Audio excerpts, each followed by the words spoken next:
Hello, everybody. Excited to be here tonight. I'm Jacob Winograd. I am the host of the Biblical Anarchy podcast here at the Libertarian Christian Institute, part of our Christians for Liberty network.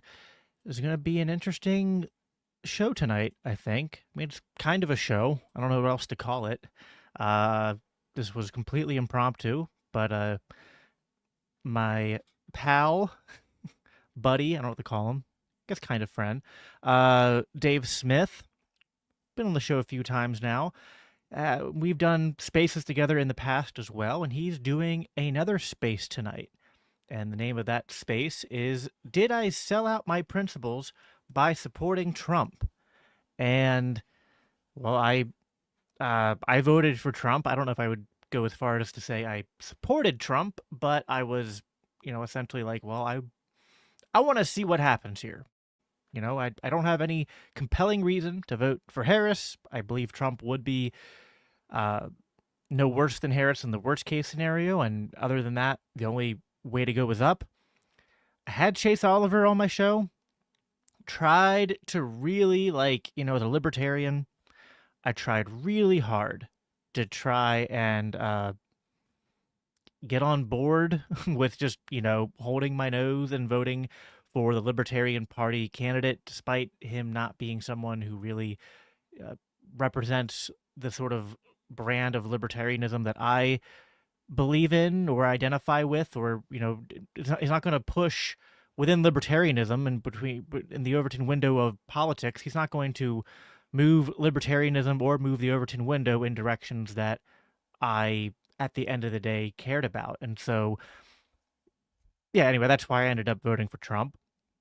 And it was around, a little bit after when Dave did. I think Dave did it, and I was like, yeah, I get it. I don't know if I'm still there yet.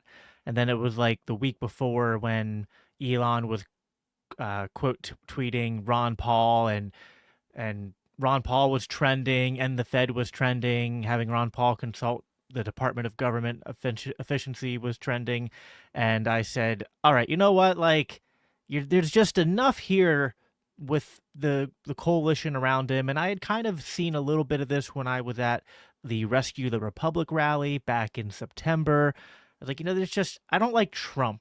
Trump's not really what I'm voting for here. I'm voting for this coalition that's formed around Trump, and I'm just curious to see, like, can they do anything? Can anything positive happen? And maybe it's not, I mean, not maybe, most probably, it's not going to usher in a libertarian revolution, or is it going to make a mountains of a difference at the federal level? I don't know. But even if all he does is free Ross, and if all he does is help to make libertarian ideas something that it has to be considered more in the realm of political discourse, it just seemed like that was more compelling than any of the other choices that I had in front of me. So that's why I did it. I'm sure Dave will recap his reasons as well, which are somewhat similar. His were also just kind of motivated in, like, Harris and the Democrats and the sort of bureaucratic, entrenched state, the deep state. They deserve to lose, which I can appreciate that as well. But a lot of people have been saying that people like Dave, people like myself, that we're sellouts for voting for Trump. And we sold out our principles. We should just own everything, every bad thing he does now. This is, almost as if it's our fault, or almost as if, like, it's the question I'm always asking is sort of like, compared to what?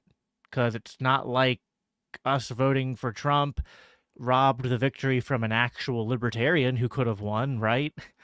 So, so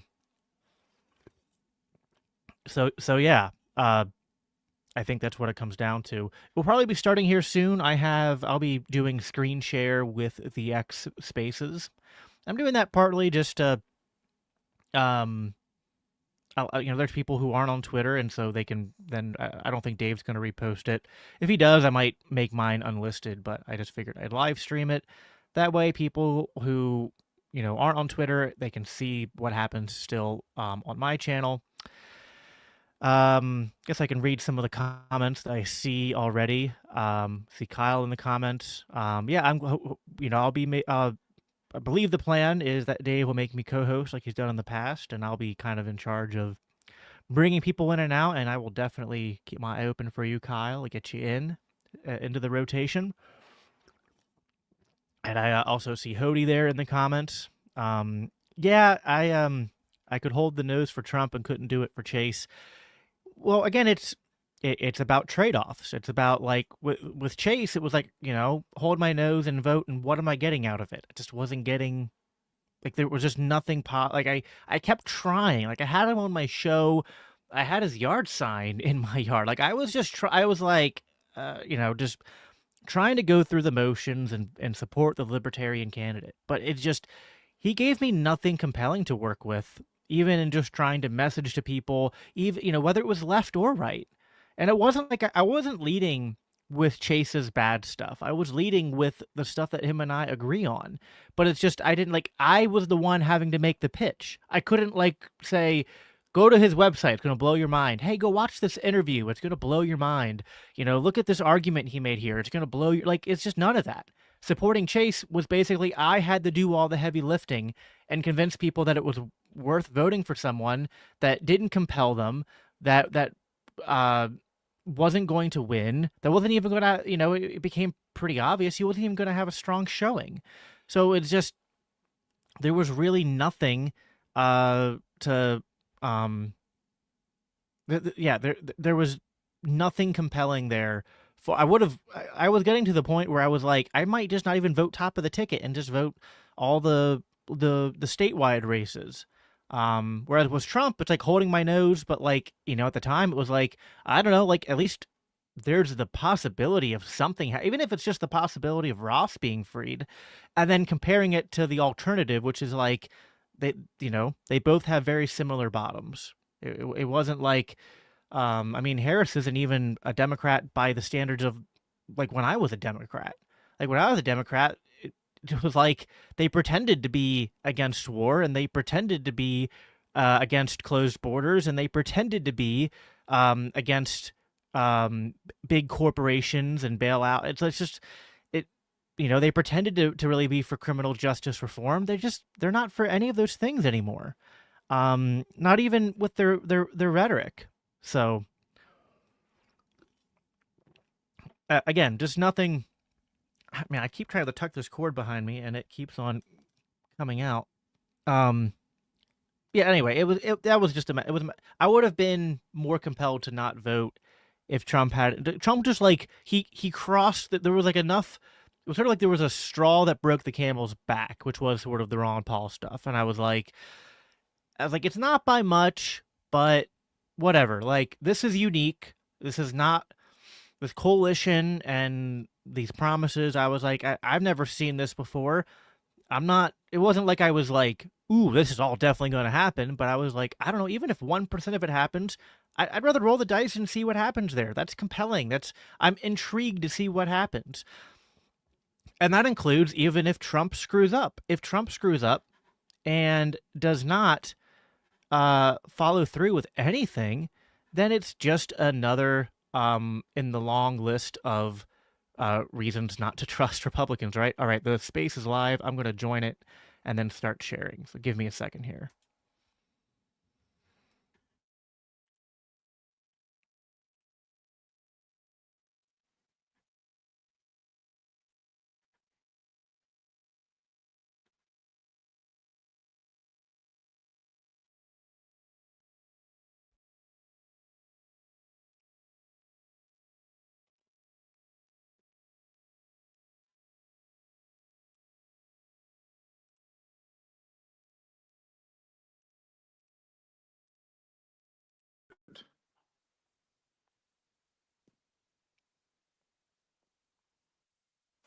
What's up, Jacob?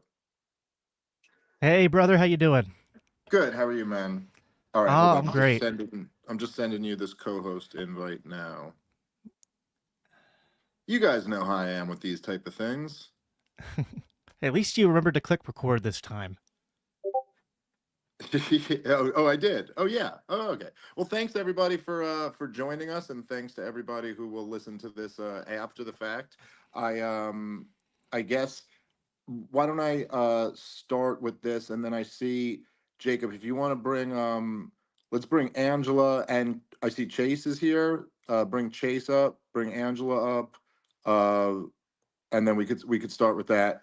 But I'll just say like a couple things before we get started. So basically, the reason why I was thinking of doing this was, so yesterday I was on Twitter here, and I started I guess I got into it with a few libertarians who were being critical of the libertarians who supported Donald Trump this year. Obviously, he rounded out his cabinet, and so people were making a big thing about the libertarian and his cabinet.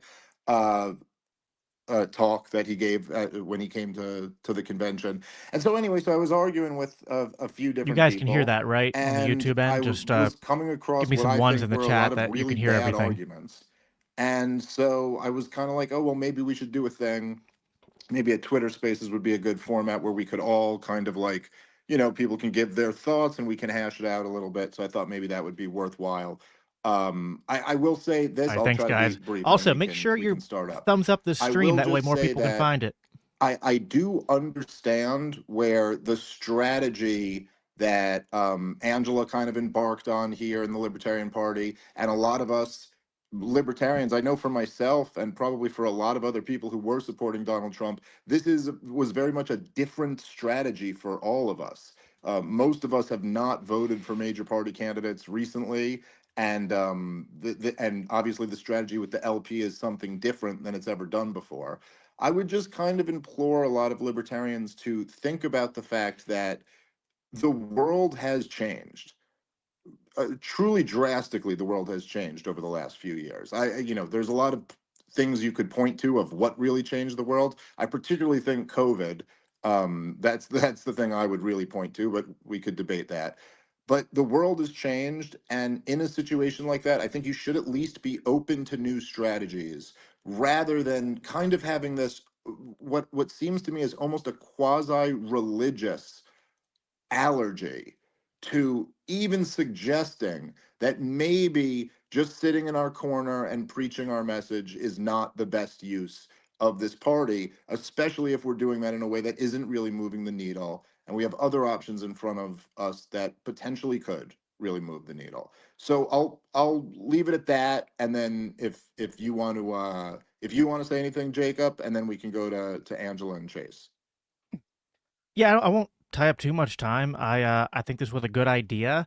I think that I mean I made a post earlier today where I just kind of in anticipation of this kind of said some of the same things you said, which is that I think there's a very fair argument to be made that like maybe this was not the strategy to have. Like you could have a good faith disagreement to say that no, we should have just vote LP no matter what, and or at the very least never vote for a duopoly candidate.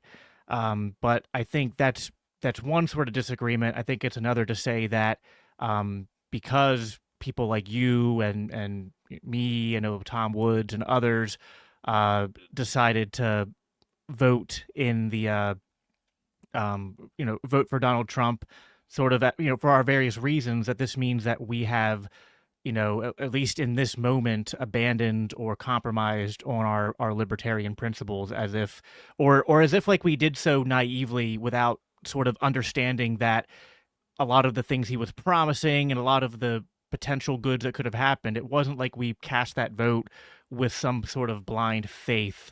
We did so with our eyes open and just sort of weighing the pros and cons of what was presented to us. So that's all I wanted to say, and I'm excited to get into it. Okay. We it's here, Jacob. You choose. Who do we go to first, Angela or Chase? Uh, I would say, well, let's I don't know, let's give Chase the first word here. You made a post inviting him, and I think it's big on him to show up and Sure. speak. So, Chase, if you Yeah, want and to, I should say the same. I appreciate you being here, Chase. Hey, thanks for having me. So, first, the question of your space, I don't think I can answer that. That's a you question. Did you sell out your principles? That's a thing you have to answer, and I'm not here to answer that question or to push one way or the other. I am here to say that I think the strategy that Angela has presented and what we've gotten out of a Trump victory is not playing out the way we had anticipated. Many people thought we're going to get somebody in the Department of Education to tear it apart, somebody like Corey DeAngelis, or we're going to get Thomas Massey at Agriculture, or we're going to get somebody at Treasury. And what we've really gotten is Marco Rubio at Secretary of State. We have for all the grief I got over COVID stuff for running, we now have a Surgeon General who said the COVID vaccine is a gift from God. We have folks being put in place who are going to be in charge of Medicare and Medicaid that have went on their television show getting the COVID vaccine and touting boosters. And we have our president-elect of the United States who just put out a truth on Truth Social saying that he's looking forward to the 5th anniversary of COVID to celebrate how great of a job he did in Operation Warp Speed and how great his government did in the face of the China virus, right? And so I feel like a lot of the promises that were made to Angela, I assume, and others are not being kept. This is something that should be indicative of the two-party system. It's not new when a duopoly candidate makes a promise and then completely walks back on that. And in fact, hey, I imagine many people came to the Libertarian Party because the duopoly candidate did just that. I imagine there are people who, in 1988, when they heard "Read my lips, no new taxes," they voted for George H.W. Bush instead of Ron Paul, right? And then guess what? Taxes went up, right? New taxes appeared. I imagine there were people who heard when George W. Bush said we're going to have a kinder, gentler foreign policy in 2000, that we're going to be compassionate conservatives and we're going to cut government. I imagine there were people who voted for him over Harry Brown. He didn't do that. 9/11 happened, and then we got the war on terror. We even had, John Hospers, our first presidential candidate, supporting George W. Bush in 2004, right? So it's not new for libertarians within the party, within the movement, to at one time or another say, hey, I think I'm going to trust this candidate to cut government. I don't fault people for doing it. What I hope we can do is recognize that it's a failure of a strategy, because ultimately what's going to happen is what we're seeing right now is the same establishment people are putting themselves into the Trump White House, into the Trump transition team. And we're not seeing a libertarian in the cabinet. RFK does not count. There are things that I agree with RFK on. Heck, I want to eat healthier food. I want to have healthier living. But I don't think RFK regulating that through the HHS is going to be the best way to do it. I would argue that there's more libertarian solutions to getting bad chemicals out of our food, out of our water, getting bad drug policy, just completely removing it from the government.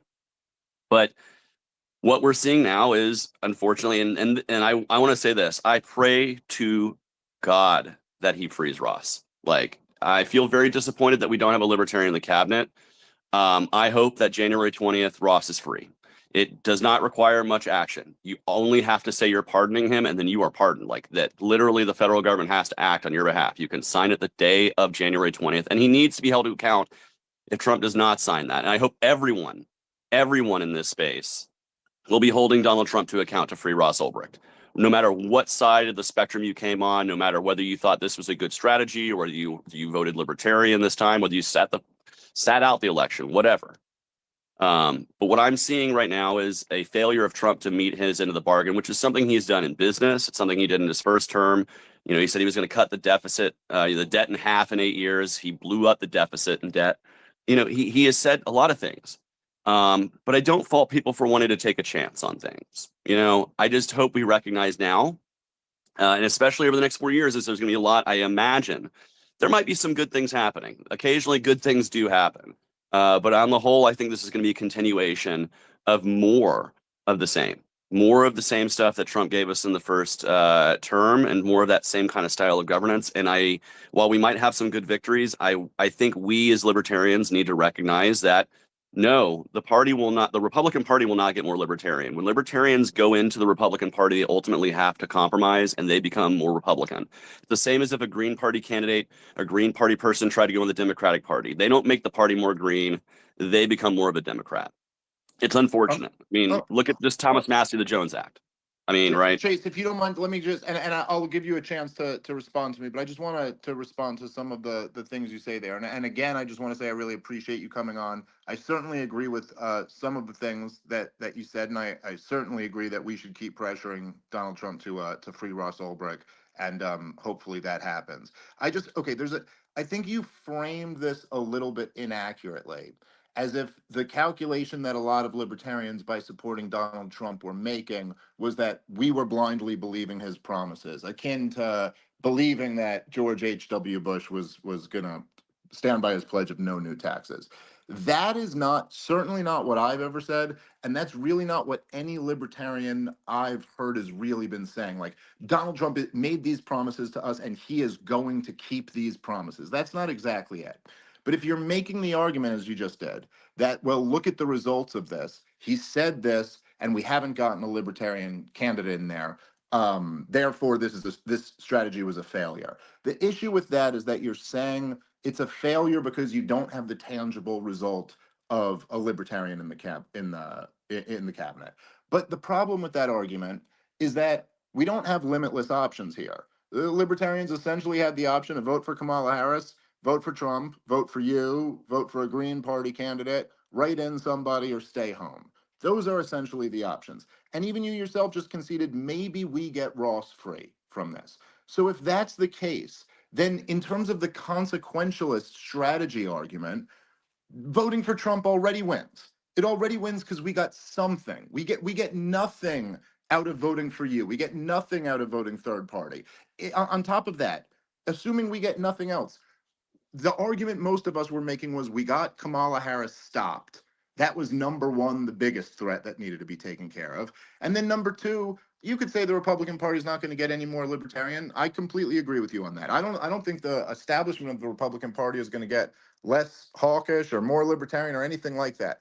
But we have, with Doge and like what cutting government spending has been reasserted into public consciousness. That's a win that we don't get if Donald Trump didn't win the election.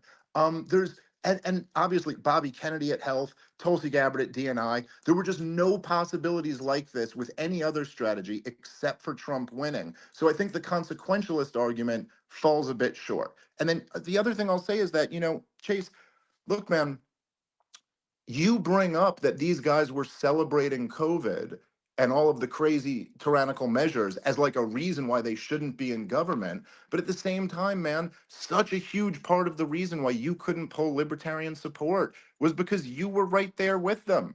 And you may not have ever advocated government force, but you were right there bragging about masking up by Thanksgiving of 2020. And so, So let me speak to sure, both of sure. those Go things. ahead. Go ahead. Yeah, so let me speak to that. So, first and foremost, you know me, I've never advocated government mandate anything. I think that's ridiculous. And so I have not been celebrating lockdowns and mandates the way Trump has been, saying Operation Warp Speed and his government did great job, a great job in 2020.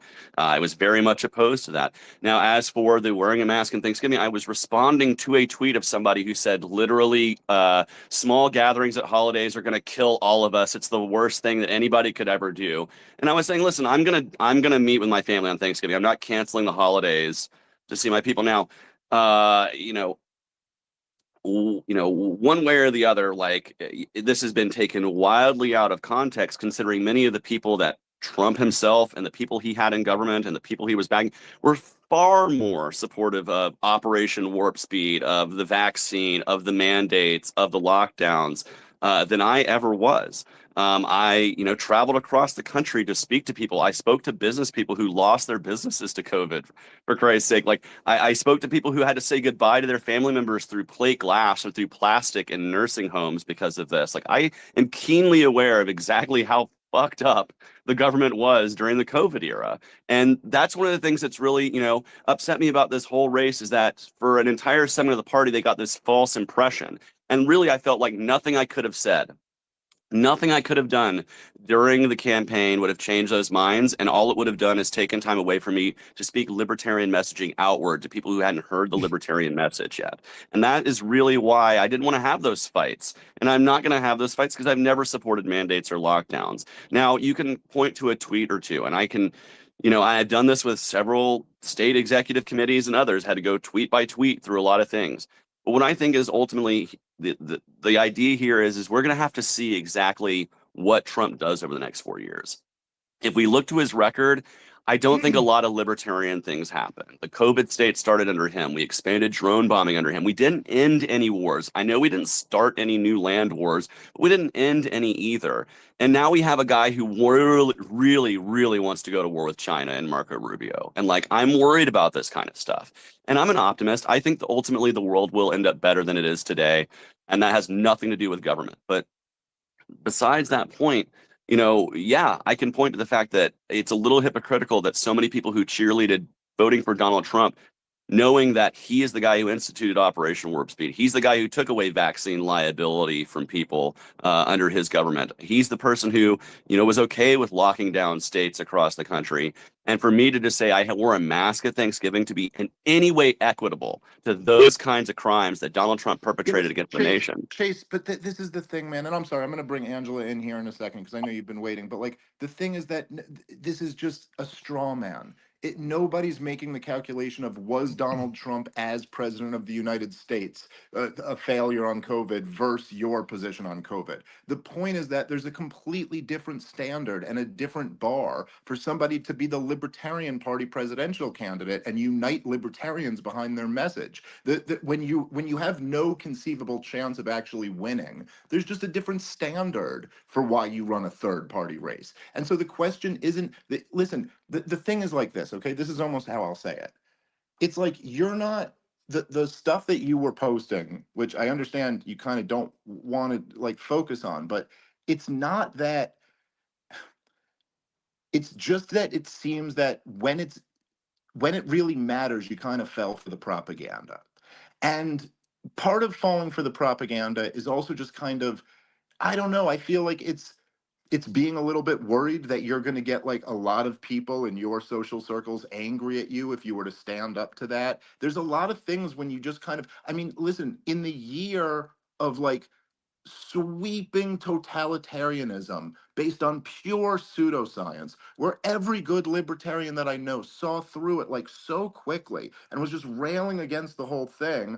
It's like to even like have these series of tweets up, it really does just come off like, oh, you missed the boat on this. Now, obviously, Donald Trump did a lot of bad things, but at the same time, it's just apples to oranges. Nobody, no libertarian I know, no libertarian who voted for Donald Trump is sitting here and saying his first term was a huge success. He didn't do very unlibertarian things. Many of us, it took us a long time to even consider the possibility of voting for this guy because some of the things he did were so unforgivable.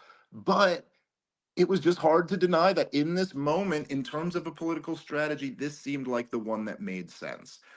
Here, Angela, you come in, and then Chase, you'll have as much time as you want here to jump back in. Yeah. Thank you so much. So can you guys hear me okay? I'm on my computer. Yes, we hear you. I can hear you fine. I have a lot to say to my libertarian critics, and I want to address them more so than I want to address Chase. I think the goalposts have shifted considerably in the cabinet conversation. I want to remind everyone that Trump never promised an entirely libertarian administration. Those of you pointing and screeching about every single pick, like it's not correct. I have repeatedly said we will only get only one cabinet position and positions underneath that. No one promised you a better GOP either. I said we will get one and we will have to keep fighting for more every election cycle. And I also said that if Trump only keeps one promise, if he only frees Ross, it will still be a win and the most progress we have ever made at the federal level. Now, I will say that Robert F. Kennedy Jr. joined the party as a lifetime member. He joined as a lifetime member. Kennedy is our guy, like it or not. He's putting our people into the administration. The man joined the party. He sought our nomination. He didn't get it. And after that, he joined as a lifetime member. After he lost our nomination, he's gone to bat for me And for all of us with the incoming administration, I'm going to bat for him right now. And he had leverage, by the way, because he dropped out and endorsed Donald Trump. That's why he and his team are at Mar-a-Lago right now, going to bat for libertarians against the bad actors in the Senate and AIPAC and all the other people who are pressuring to try to push us out. And I am so grateful for him, for the work that he's doing and the ground he's forging for us. And this is one of the reasons also that I have so aggressively defended the LNC's decision to engage in a joint fundraising agreement with him, which we are still doing.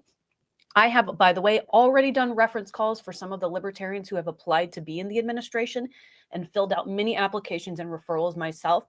That is happening, and a lot of those picks are up to Kennedy himself. Go ahead and scream. Go ahead and scream that Kennedy isn't the one true libertarian. It's not good enough that he displayed moral courage during a national crisis where our two most recent LP presidential candidates were wearing masks and talking about social distancing, outdoor-only events, taking the Fauci ouchie. You are all possessed, and I want to say, I'm speaking to my critics right now. You suffer from ideological paralysis. You are possessed by a very unproductive demon, shackled down in paralysis and unable to move because you can't find the purely libertarian path forward. That's not how politics works. Who here has ever tried to get a job in the administration? Who here helped me vet candidates for a cabinet position? Who made calls and gave me names? Only a few of you. Thank you to those of you who did. Do not complain about the cabinet position if you do not help us try to achieve it. At least don't complain about the work that I've done. If you sat on the sidelines and sulked, don't complain. I don't want to hear it. It is very hard to get confirmation. Yes, I want Corey DeAngelis in there to shut down the Department of Education. Remember what happened to Kavanaugh in the Senate confirmation. It is an absolute crucible. You don't get a cabinet position by waiting for someone who publicly promised it to materialize it for you. You get it by fighting for it. I'm communicating with people at Mar-a-Lago every day. I am calling senators, contacting every person of influence I know, vetting and giving references to get our people in the administration. This sort of attitude is why the left wins. They take their wins, they celebrate them, and then they immediately keep fighting, and they never stop. And so many of you guys are just ready and excited to lose. It's like you want to lose, and and then at the same time, you're so afraid of losing that you can't even play the game. I think some of you, like, with all due respect, you need to get hit in the face with a soccer ball. I mean, I'm charging into battle with a sword, and you're sitting on the sidelines saying you can't fight because, like, your socks are dirty. It's just the most ideologically, like, dead position anybody could take. I'm fighting neocon senators, AIPAC, special interest groups, literal intel agencies, and you're bitching at me on the internet and moving the goalposts saying this was supposed to be an entirely libertarian administration. You can certainly complain, but don't make shit up. And don't complain at me when you whine and sit on the sidelines doing nothing. I'm going into DC to lop off some heads. You guys are bitching like a woman who broke a nail. You can't lift your sword because you might break your libertarian ideology fingernail. If you want to win politics, you have to fight for your position and you have to keep fighting. It is not a social club. What it has morphed into is wrong. It should not be a social club. Politics is a vicious Game of Thrones world with shifting alliances, powerful outside forces, and it calls for courageous men and women. We have a crisis of leadership in this party and this movement. There are two men in this party I'm going to say that I have tremendous respect for, even though they hate each other, ironically. And that's Maj Touré and Jeremy Kauffman. They are not afraid of shit. Maj is a man. He is not afraid of shit. He is not afraid of conflict. He knows how to fight. He knows how to deal with confrontation. Jeremy Kauffman, not afraid of shit. He will say whatever he believes. He'll go to battle for it. He will say some wild shit about politicians on social media, have feds knocking on his door, and he will tell them to fuck off on camera and humiliate them. When Trump was shot, why did he just throw his fist up in the air and refuse to go down? Because you never signal weakness and you've always got to fight. And that's a lesson that we need to learn. We've got to show courage. And I'm going to continue to fight because I got a fighting spirit. So instead of bitching and complaining, I invite you all to pick up your swords and join me in this battle. All right. Here, Chase, you have your hand up. You can respond. Yeah. I appreciate, I appreciate all that Angela just said. Just some questions that I might have, and I'll reserve that till the end here. But I do feel like a lot of people are working, and maybe if we weren't working for this strategy, we were working as libertarians, as candidates. doing that work. That shouldn't be discounted either. It's no easy task running for office. I spoke to a lot of candidates who are running against Democrats and Republicans, against MAGA folks and non-MAGA folks alike. I just feel like we do have shifting goalposts here. And I don't think we ever expected to have the entire cabinet to be libertarian. We expected for one libertarian cabinet nominee. And we've seen the cabinet filled out, all the cabinet secretaries. And we don't have one. And we had been told by, Angela in previous interviews that said she was looking at like it was going to be education or agriculture. I don't know what happened there. I can't speak to what Angela's working on. But what I can say is it feels like Trump has let back on his promise to put a libertarian in a cabinet position. I would ask Angela, once I finish here, do you feel like Trump has let that promise be broken? Like, do you feel like that promise is being broken? And if so, like, what can we do about it? And I do want to make sure our party functions well. I want to make sure we have a thriving party, one that's professionalized, one that's growing, one that's able to actually rise up and have more of an impact in elections, not just presidential elections, elections all over the country.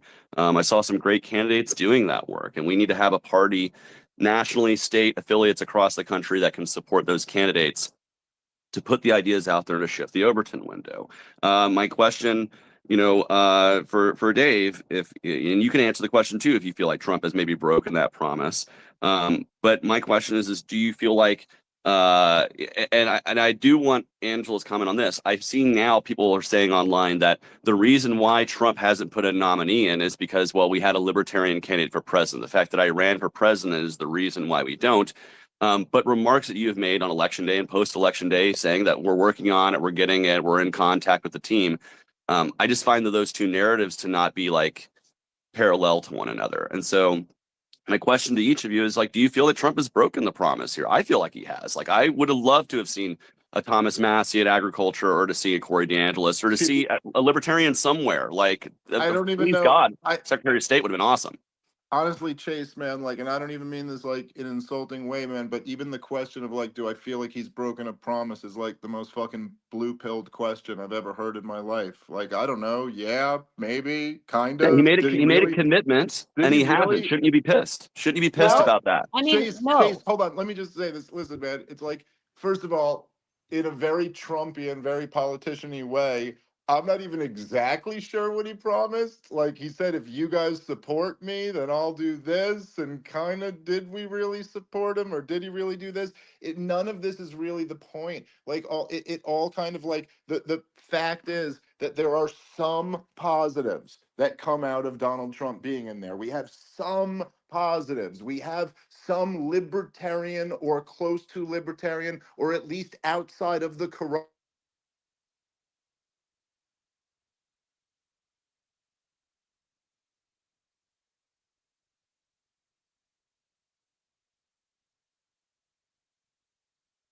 I don't know what happened there. Let me hop back in.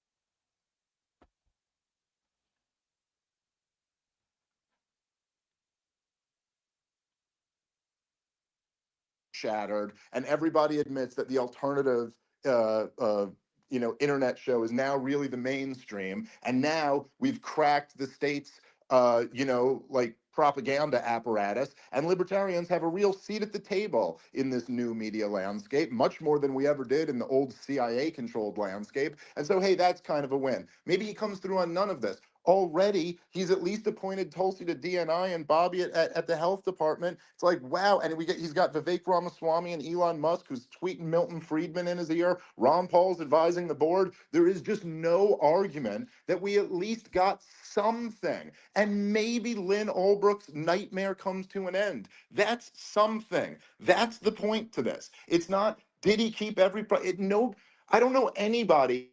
If I was on the phone with here, and we got some more speakers who I'll let in here.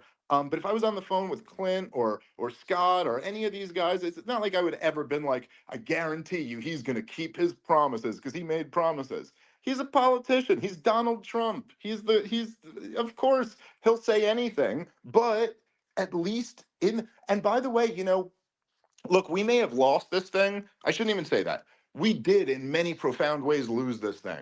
But there was a real fight that was put up to try to keep the war hawks out. And they lost out. Don't get me wrong, they lost out. But it's almost like this libertarian, it's so weird for people in the Libertarian Party to then turn around if something doesn't work out and be like, ha ha, you lost. See, it didn't work. I watched these libertarians like with glee celebrating that Trump didn't put a libertarian in the cabinet so that they can go, see, told you so. I did nothing and feel good about myself. And it's like, we tried, dude, and we lost that fight. But for anyone in the Libertarian Party, for anyone who supported you for President, Chase, that's quite an argument to make. Oh, you didn't win? Okay. It's No, not I as if think there's another strategy that offers that. and I'm not sitting here gloating. I don't think it's great that we don't have a libertarian in the cabinet. I would have actually liked to have been pleasantly surprised to see a libertarian be appointed to a Well, I cabinet position. disagree, and I think an important point here is that a lot of people who scream on the internet also say that you're not a real libertarian, and that I'm not a libertarian, and that Dave's not one, and Clint's not one, and Josh is not one, and I could go down the list. So, I'm this sure, is but the one point true being that libertarian dilemma.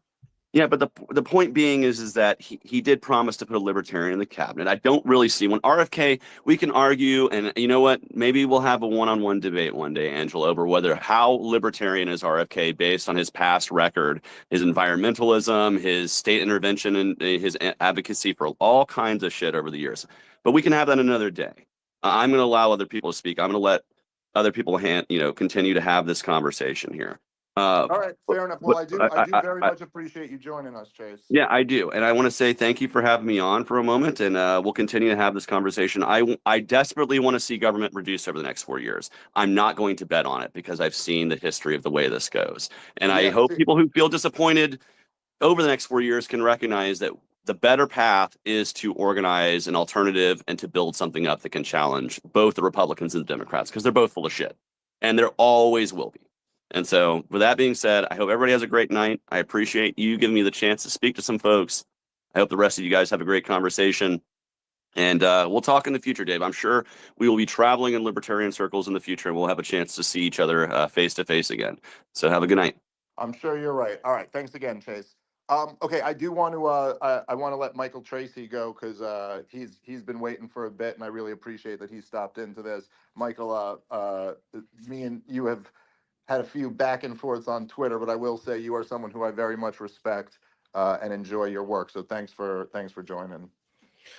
Well, thanks. And hopefully, Dave, you're one of the people who has the memory to realize that I'm not somebody who's suddenly afflicted with, quote, TDS. And therefore, I'm just trying to throw out any criticism of Trump that happens to be expedient. I was one of the very few people who had any media adjacency who covered the very early stages of what's now known as Russiagate. So when I do have something substantive to say about Trump, I hope it's not accompanied by this perception I'm just some kind of shrieking liberal. But as just to lay out my thoughts on this, I wouldn't purport to argue, Dave, that you have sold out your principles by supporting Trump. I frankly don't even know the fullest extent of your principles to even judge whether that's accurate, nor am I looking really to give strategic advice to the Libertarian Party. I mean, if the Libertarian Party wants to become an appendage of the Republican Party and forfeit its independent electoral resources to bolster Trump and the Republicans, that's your prerogative, I guess. And I'm not a member, so I guess it's not for me to really say if that's prudent. I guess the main point that I would make, though, is that I do feel, Dave, that you and people of a similar bent over the course of this election, because you decided to support Trump, presented a misleading and even kind of flagrantly distorted picture of Trump in service of your aim to get him elected. So, for example, and I know you know this, Dave, but Trump ran this entire campaign on the ground that, on the claim that the Biden-Harris administration had been insufficiently supportive of Israel, had not sent enough weaponry to Israel, and had imposed too many constraints on Israel's ability to wage its pulverization campaign across the Middle East. Now, I know you've acknowledged that, Dave, but if you have a whole convoluted rationale to say that according to some libertarian principle, Trump winning is therefore a victory, then I guess I maybe question some of the prioritization. And I also saw an old tweet of yours, Dave, not because I was like looking to nail you on something from 4 or 5 years ago, but because some Libertarian Party member who you were feuding with retweeted it. And in 2019 up to 2022, you said that Trump had conducted a, quote, genocide. Now that's referring to the Saudi rampage in Yemen that Trump lavishly funded and armed. And I guess my question would be, if you're somebody who does sincerely believe that Trump is guilty of genocide, as you said yourself, and now you're coming up with this elaborate rationale to browbeat everybody into voting for him, I just don't find that to be a moral calculus that particularly adds up. And last point, because Dave, when there was this, Stop Pompeo campaign, or advocacy push on social media around the time of the election, Donald Trump Jr., I recall, quote tweeted you and said something. He basically was indicating that he agreed with you as to the Stop Pompeo campaign, right? Or call. And so then Trump did put out a Truth Social post saying that he was not going to be bringing Pompeo and also Nikki Haley back into the next administration. And then in typical Trump fashion, what did he do? He appointed 2 people to fill those same positions who are basically substantively interchangeable with Mike Pompeo and Nikki Haley. And I could have told you weeks or months or even years ago that something like this was very likely to happen, given the nature of Trump's political coalition, given the nature of the Republican Party, which the Libertarians helped this cycle in presenting as some kind of like anti-establishment insurgent force, which I think is absurd, up to and including Trump.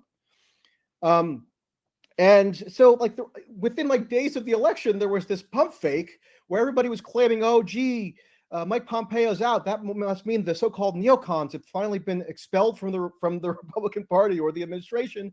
And he appoints people who, if anything, in the form of Rubio, represent an even more interventionist incoming administration than the first administration. Rex Tillerson, Trump's first Secretary of State, was just kind of a somewhat apolitical CEO of ExxonMobil who didn't have a career's worth of interventionist commitments and convictions.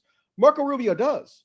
So that all adds up to say that I think the supportive representation of Trump that you guys put forward, I think maybe contributed to misleading people about the actual stakes of the election and what Trump was likely to do when he got back into power.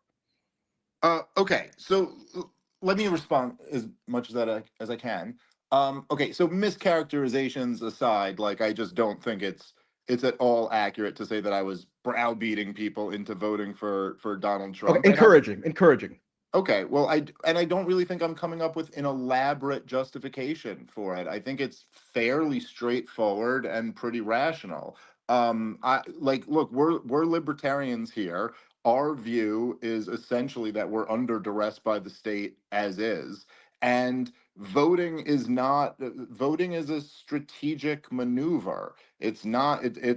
We're in this situation whether we like it or not, and one of these 2 options are going to win, and one of these 2 options is going to lose. So it's not a question of, listen, I'm with you on all of the policy points that you were making. Trump was horrible on Israel, and also I mean, it's the worst thing about Donald Trump. And I knew he was going to be bad on that. I also know that the alternative was going to continue the same policy as well. However, there is this other conflict in Ukraine where there is at least some real glimmer of hope that this administration might be moving in a much better direction there. And dear God, I mean, Don't hold your breath on that one. Can you Yeah, let Jacob okay, but there's really no argument that there's substantially more hope. I mean, look at the way the Biden administration is escalating the war this week in fears that Trump is going to get in there and negotiate the thing away. I mean, listen, I'm not saying I'm holding my breath on that either, man. Believe me, I live in the world of knowing what criminal, corrupt liars these people are. But it's you can't deny there's at least a glimmer of hope under this administration, and that is no small deal. We're talking about World War III and perhaps nuclear war. I mean, literally, it's not that hyperbolic when Russia just launched an intercontinental ballistic missile the other day. This is not, so there's also something there. There's also a major cultural media shift that's just happened in the country that I really think was necessary and for the best. There's also these other areas that we care about that we were listing before. So it's not like some elaborate like explanation. It's there were two potential outcomes here. One is clearly preferable, and so fine, I'm going to throw my lot in with the one that I see as being preferable. I don't think this is like some convoluted, like, oh, I'm doing mental gymnastics to work out of some position. And then as far as what you're talking about, I mean, I don't know, dude, if you saw my thing. So yeah, I got the president's son retweeting me saying he agrees with me. I have relationships with a lot of people who are in Trump's like inner circle, like a lot of people, and I have pretty good relationships with them. And so, yeah, I don't know. I'll try to use my influence to make it as good as possible. And, in terms of like, after the Mike Pompeo, when he announced, when he put out that post that he wasn't going to have Mike Pompeo or Nikki Haley in, my next tweet was, that's fantastic, but it's not enough. We got to keep all the war hawks out. And you know what? It didn't work. Like, I don't know. And so I didn't give him $100 million like Miriam Adelson did or whatever. So, okay, fine. It didn't work, but there was at least something to try there. I don't see why that's wrong. And as far as all that stuff that I've said in the past, listen, man, again, it's like, it's one thing if you just like kind of see my tweets, you don't really listen to my show and hear me talk about this stuff. But everybody who does listen to my show and hears me talk about this stuff already knows the answer to this. I stand by all that shit I said about him and how goddamn brutal the Saudi war in Yemen was and how disgraceful it was that he supported it every day of his administration. And yeah, he was in charge of the American war machine. And what does that make him? You know, the same as all the other presidents who presided over it. But at the same time, I don't think it's like, it's not selling out my principles to go right now. I think maybe the move for me is just was to focus on trying to use whatever influence I got around the people who got whatever influence they got to him to try to make it better rather than worse. That's kind of all. Dave, Yeah, I guess just one more point on that. Look, I mean, I understand the logic of saying I have influence available for me to potentially leverage in a forthcoming administration to see that maybe some more favorable outcome is attained. That's generally not the way that I operate. Not everybody has to operate the way I operate, okay? And I know I'm talking to people who are associated with Libertarian parties, so the calculus is different. But if I were put in a position where I have to say, look, I think it's now morally tenable for me to encourage everybody and to fashion an argument in favor of a candidate who I had previously accused of committing genocide. I don't know. I feel like if I actually believe that genocide had the moral salience that the term is usually associated with, that would be pretty tough. Even if I have people in like the inner circle or semi-inner circle who maybe I could send a text message to and have it put up the chain or something. So yeah, I mean, it's maybe a different moral calculus or ethical calculus that makes me not particularly relate to the one that you went with. But Michael, you understand that there's currently, I mean, if you're going to call what happened in Yemen a genocide, I think it's fair to call what happened in Gaza a genocide.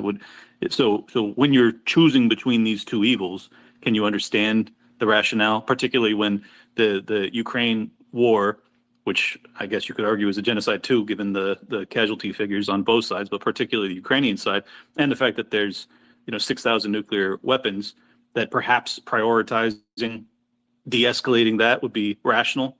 I mean, that's Dave and I came to this conclusion independently, but we have basically the same mind on this issue, and that was my rationale. That was the logic by which I concluded that because we're facing such a severe threat with this incredibly reckless escalation against Russia, plus 36 trillion in debt, and yes, I know Trump is not good on debt by any stretch of the imagination, but with the Doge, Elon, Vivek, Ron Paul angle, it gives us some hope that there might be some cuts.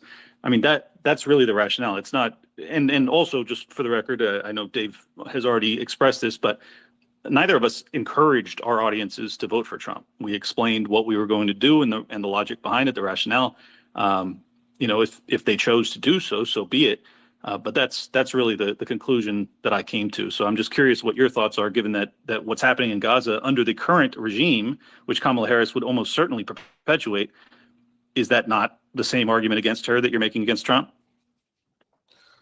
Well, I was just quoting Dave in his description of Trump's policy in Yemen. I don't disagree necessarily about the Israel conflict at all. I didn't support Kamala Harris. I felt that it was ethically imperative for me to not vote for either Trump or Harris. That wouldn't have been so controversial of a standpoint to take among the Libertarian Party in previous cycles, but this cycle they chose to be, collectively become appendage of the Republican Party on the understanding that there was like some anti-establishment fervor that Trump was bringing to the fore, which I think really had very little relation to his first term in office, I got to disagree. or what he was likely to do in a set. Well, I know you disagree because we're not an appendage of the Republican Party. Well, what are you? We're our own political party. We had our own candidate. There were members who you abandoned, essentially. No, that's not correct. And there's a long list of things that we did to support the candidate. Spending $55,000 on ballot access in the state of New Mexico, throwing a fundraiser for him, meeting with his campaign manager every other week for weeks on end. There's a ton that we did to support him. And he did not want to take my advice. I gave him advice on how to go to an event and mimic what Jose Vega did, speak out stronger on the war in Gaza. He chose to go a different path, and that's his right, because I don't run his campaign. But I also chose to hedge my bets and do what I could to get a man out of prison, Ross Ulbricht. And I think that was the noble and courageous thing to do. And I also chose to advance liberty. And I made alliances with Donald Trump and with Robert F. Kennedy Jr., and it worked out, I think, in our favor. And I'm very proud of that work, and I will continue to move it forward through the Libertarian Party. We lose all leverage if we don't just fold and go into the GOP. No one listening, please, no one do that. The power is in the institution of the LP being on the ballot in nearly 50 states. That flex and being around for 50 years, it's a complex political strategy, not an appendage of the GOP. Okay, so Dave, I have a question for you. So about potentially trumping the superior option in terms of averting World War III in Ukraine. I know that's a common conception of Trump, although I'm sure I don't have to tell you that Trump is the one who started arming Ukraine in the first place. He brought Ukraine to a subsidiary status within NATO. He abrogated arms control treaties with Russia. Maybe you didn't know that Trump accused Putin of committing genocide in Ukraine. Or that Trump threatened Putin personally that he was going to bomb the Kremlin. But even leaving that aside, the day before the election, Mike Waltz, who was in Trump's campaign entourage for a long time, I could have told you years ago, back when I was interviewing Mike Waltz at the so-called America First Policy Institute functions, that he was closely in Trump's orbit and was a likely candidate for some prominent cabinet position. Turns out he was named National Security Advisor, which, for better or worse, largely worse, is an extremely powerful position going back to Henry Kissinger. I mean, Jake Sullivan seemed to, in large part, orchestrate Biden administration policy, foreign policy, that is, in his capacity as a national security advisor. The day before the election, Mike Waltz was interviewed about what Trump's foreign policy would be in his second term, and he said that in order to bring about a so-called end to the war in Ukraine, what Trump would do is escalate the war by giving Ukraine the very authorizations, and maybe even more so than Biden just did for long-range strikes in Ukraine. So when Biden ultimately made that decision last week, he was doing what Mike Waltz and company had been agitating for months. This was basically the consensus view in the Mike Waltz MAGA wing of the Republican Party. So I guess my question to you is, don't you think there would have been some value in emphasizing that aspect of the incoming Trump coalition more so than like this RFK fantasy world where he has now no even purview over foreign policy, but he was going around, proclaiming that Trump's going to make peace with the world and, end the wars with really no specifics. Nobody pressed Trump to give any tangible commitments on how he would go about doing that. But now we have tangible policy coming out of the mouth of the person who Trump decided would be his national security advisor, which is not even a set and confirmed position. So Trump could have picked basically anybody. And he picked Mike Waltz, who says that his strategy is to literally escalate the war in Ukraine. So why wasn't that ever emphasized in this cohort of libertarians who were on the Trump bandwagon? Well, okay, so there's a few different things there. Again, it's almost like we're talking past each other a little bit here, because I'm saying A is preferable to B, and you're telling me everything that's wrong with A, much of which I agree with. And in terms of why isn't the focus on how bad his foreign policy is? I mean, of all the criticisms of me and the libertarians in this group and in my camp, the criticism that we don't focus on foreign policy enough, I don't think really lands here. In fact, it's kind of what we all obsess over more than any other topic, and for good reason. And so, yeah, Waltz is a terrible pick, and Waltz is really bad on Ukraine. That's for sure. Waltz is really bad on Ukraine. Of course, you're only painting half of the picture, and you know that. And the other thing is that Donald Trump has also said some really great things about Ukraine. He also has Hegseth has said some really great things about Ukraine. Also, he's got Tucker Carlson, who's a big influence on him, who said some great things. I understand these guys aren't in foreign policy posts, but he's got people around him who have influence on him who are really great on this. And the commander in chief himself has often talked about making a deal, stopping the dying. And he just the other day put out a video that was certainly a huge improvement from this administration, or whatever a Kamala Harris administration would have looked like. So I do want to Are let you guys all Josh. still here? I want to let yes, we're here. I want to let I want to let Josh Smith jump in because he hasn't spoke yet. And then what's up, Dave? How are you, brother? Oh shoot! I didn't even see that I was a speaker. I am dealing with a whiny child, but I just wanted to pop on it and say that I also was one of the people who talked a lot of trash about Trump for many years, and of course I now almost famously as well endorsed him and tried to get people to vote for him. I actually did push for libertarians to vote for him because I think it was one of those weird times where we constantly were talking about how this is the most important election of our lifetime, but this really did get to a point where as somebody who's raising a large family, it was dire straits. I mean, our cost of groceries has gone up $800 a month in the last 3 years. And if we're talking a lot about Ukraine and Russia, and I think that that's a really important aspect of this whole election as well, because things are escalating insane amounts in that part of the world. And if you look just 10 days after Donald Trump was elected, the Biden administration immediately gave more weapons to Ukraine and told them that they could use longer range missiles in Russia. It's like they know that Trump is going to come on and he said it as much, that he's going to come in and he's going to swiftly put an end to the war that's going on between Ukraine and Russia. And I think that's great. I think that's a good thing. And if libertarians aren't looking at this and going, hey, this is actually a good thing, then I think that you're, like Angela said, ideologically possessed by a demon, because these are good things. These are things that are going to help our country.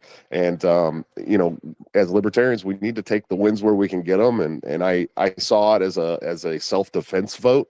I don't think anybody was selling out principles. I don't think anybody on this call that voted for Trump that's a libertarian did so thinking that we were going to have a libertarian administration, that the administration was going to 100%, be a libertarian all the way administration. It was going to end all the regulation and taxes and all this stuff. But, Trump heard somebody on Twitter talking about ending taxes on overtime and went out and said it on national television. He's talked about trying to end the income tax. I mean, we're talking about things that have never been talked about by mainstream politicians in the mainstream ever. And whether he does them or not, the fact that they're now being talked about around the dinner table is huge victory for libertarians. And we really need to take the wins where we can get them. And, I applaud Chase for coming on here and sitting down and talking to Dave Smith, because it's the first time he's talked to any of the big libertarian podcasters since he decided to run for president.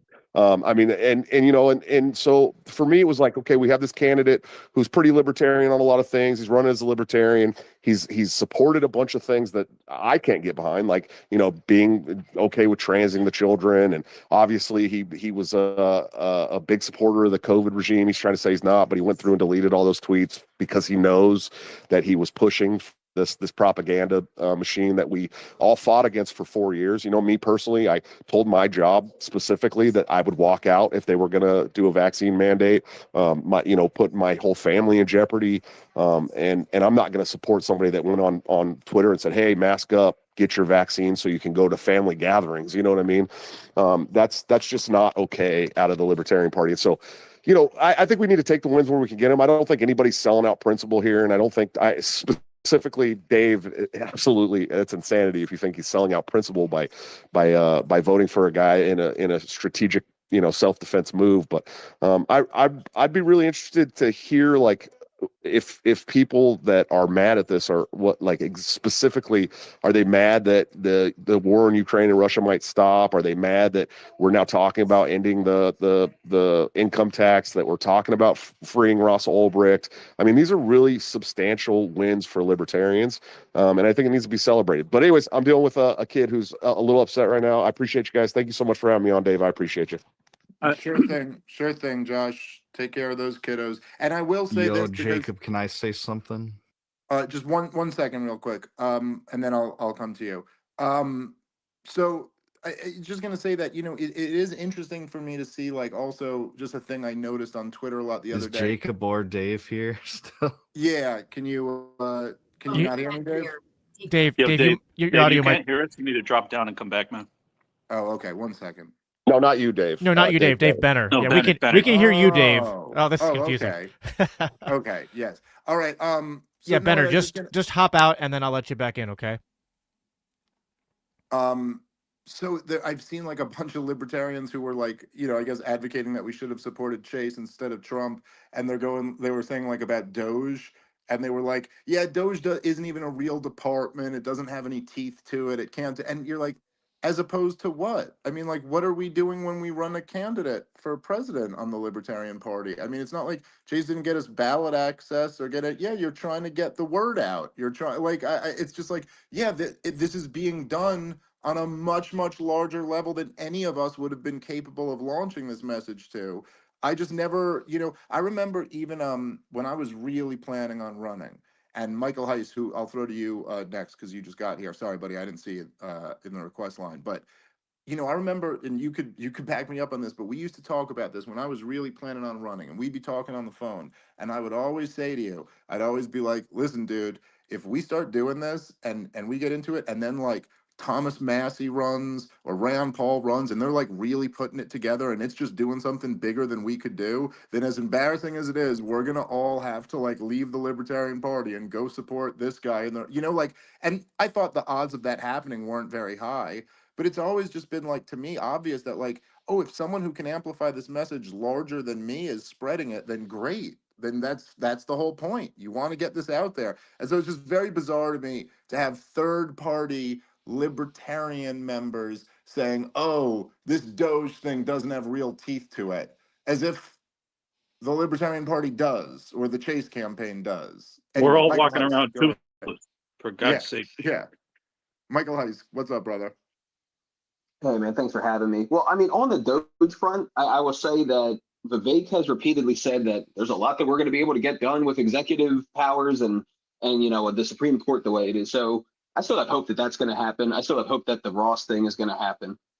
And I got to be the cantankerous old man here a little bit because I always like to remind people, you know, maybe I'm only 35 years old, but I've been in the movement for 20 years. Okay, and I think people sometimes forget where we are compared to where we've been. And I'm going to humble brag for you a little bit, Dave, and Angela as well.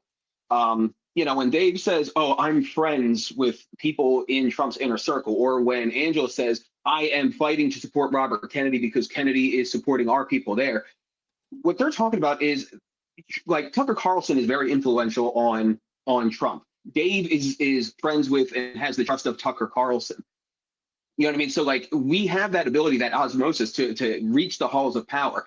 Angela is literally in the gears of power right now, fighting for our cause. Now you might say, oh, well, that sucks that we lost the fight or whatever. But my God, compare this to what the situation was 20 years ago. I mean, I remember a time where like this idea of like there's all these podcasts out there and you can like choose the libertarian podcast that you like and surround yourself with your libertarian friends and wear your libertarian merch and all this shit, completely new and different, let alone that media apparatus destroying the corporate media apparatus and having an influence across the new media class of the podcaster world, which is more libertarian friendly than any media class that has come before. So I think having some perspective there is really, really important. I also think people need to kind of consider what is a vote.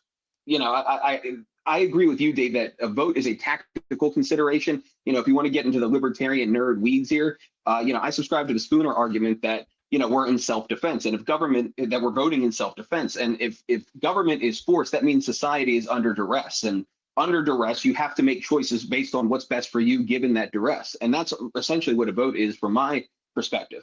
So for me to look at the chessboard, the reality of the chessboard, and say, okay, yes, Trump, I've said it before too. I think Trump committed genocide in Yemen. That was like a major thing for me. I said that on a Reason interview. However, that was the reality of the situation, is that we can have somebody who is bad on Israel and Iran, or somebody who's bad on Israel, Iran, and Ukraine.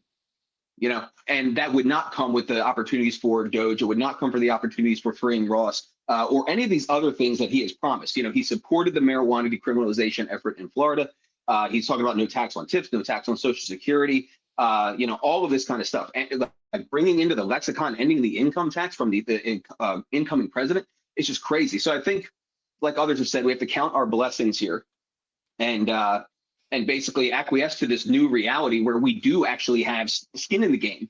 And I think that's new and it's uncomfortable. We actually have stakes because of this changing landscape and our ability to have real influence. And we've never actually had that before. We could comfortably sit away cloistered in our principal, towers and everything, but we're actual players in the game now and have to make real choices with real calculus and real skin in the game. And the game changes at that point.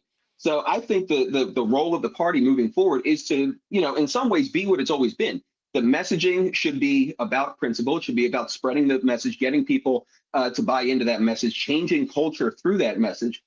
But to the extent that we're combining that with an actual political strategy, yeah, we've got to take the wins where we can get them and exert our influence where we can do so, and fight for what we want while always taking what we can get. Yeah, I agree completely with Michael. Hey, Jacob, I want to I'm gonna throw it to Dave because he hasn't gotten a chance to talk yet. But I want to let's try to bring in like a few, because I don't know of the people requested here. I don't know all of them, but if you know, I'll start. let's try I'll to bring start in some cycling some in. critics. Yeah, But let's bring in some people who are like critical, or because I do want to like take on some of the arguments that I was getting the other day. If anybody wants to, everyone's got their own different arguments. I'll bring so some good we'll ones see. in. Irene right. is a good one, but she's not going to argue against us. But she's got some good perspective too. Okay, we'll get her in at a certain point, but I just want to get people who disagree in. But Dave, go ahead. Yeah. Thanks, guys. Sorry, it probably sounded like I was interrupting like a chode, which I am, but not for that reason. So, but I appreciate it. So I find myself like kind of in the middle of this debate to some extent. Compared to what we've been living with, obviously, I can't really blame the pro-Trump strategy, even though I didn't personally embrace it. And I've been pretty cynical about some of the selections and what I've seen so far. For the most part, I've lauded some other aspects, but here's what I'll say, and it will come off as kind of an indictment on both sides to some extent. So I wish the libertarians that are so opposed to this vote for Trump strategy would be a little bit more vocal about how freaking monumental freeing Ross Ulbricht and ending all U.S. intervention in Ukraine would actually be. And Michael is totally right about some of the rhetoric that Trump has used toward Ukraine, funding Ukraine, etc. But Trump promised fire and fury against North Korea, and then 2 years later, he was shaking the hand of Kim Jong-un at the DMZ. So I think that there's a real prospect for that, and we would all toast to that. And yeah, I think the right is just as retarded about China as the left is about Russia, but that page in history hasn't been turned yet. So let's try to end the push toward nuclear brinksmanship. And if we get that out of this administration, it would be freaking huge. And I just don't think there'd be any way that we were getting that under a Kamala Harris deep state puppet regime. And then by the same token, I wish that the libertarians supporting the pro-Trump strategy would be a little bit more vocal, or at least more acknowledging about how absurd and horrendous almost all these cabinet appointments are.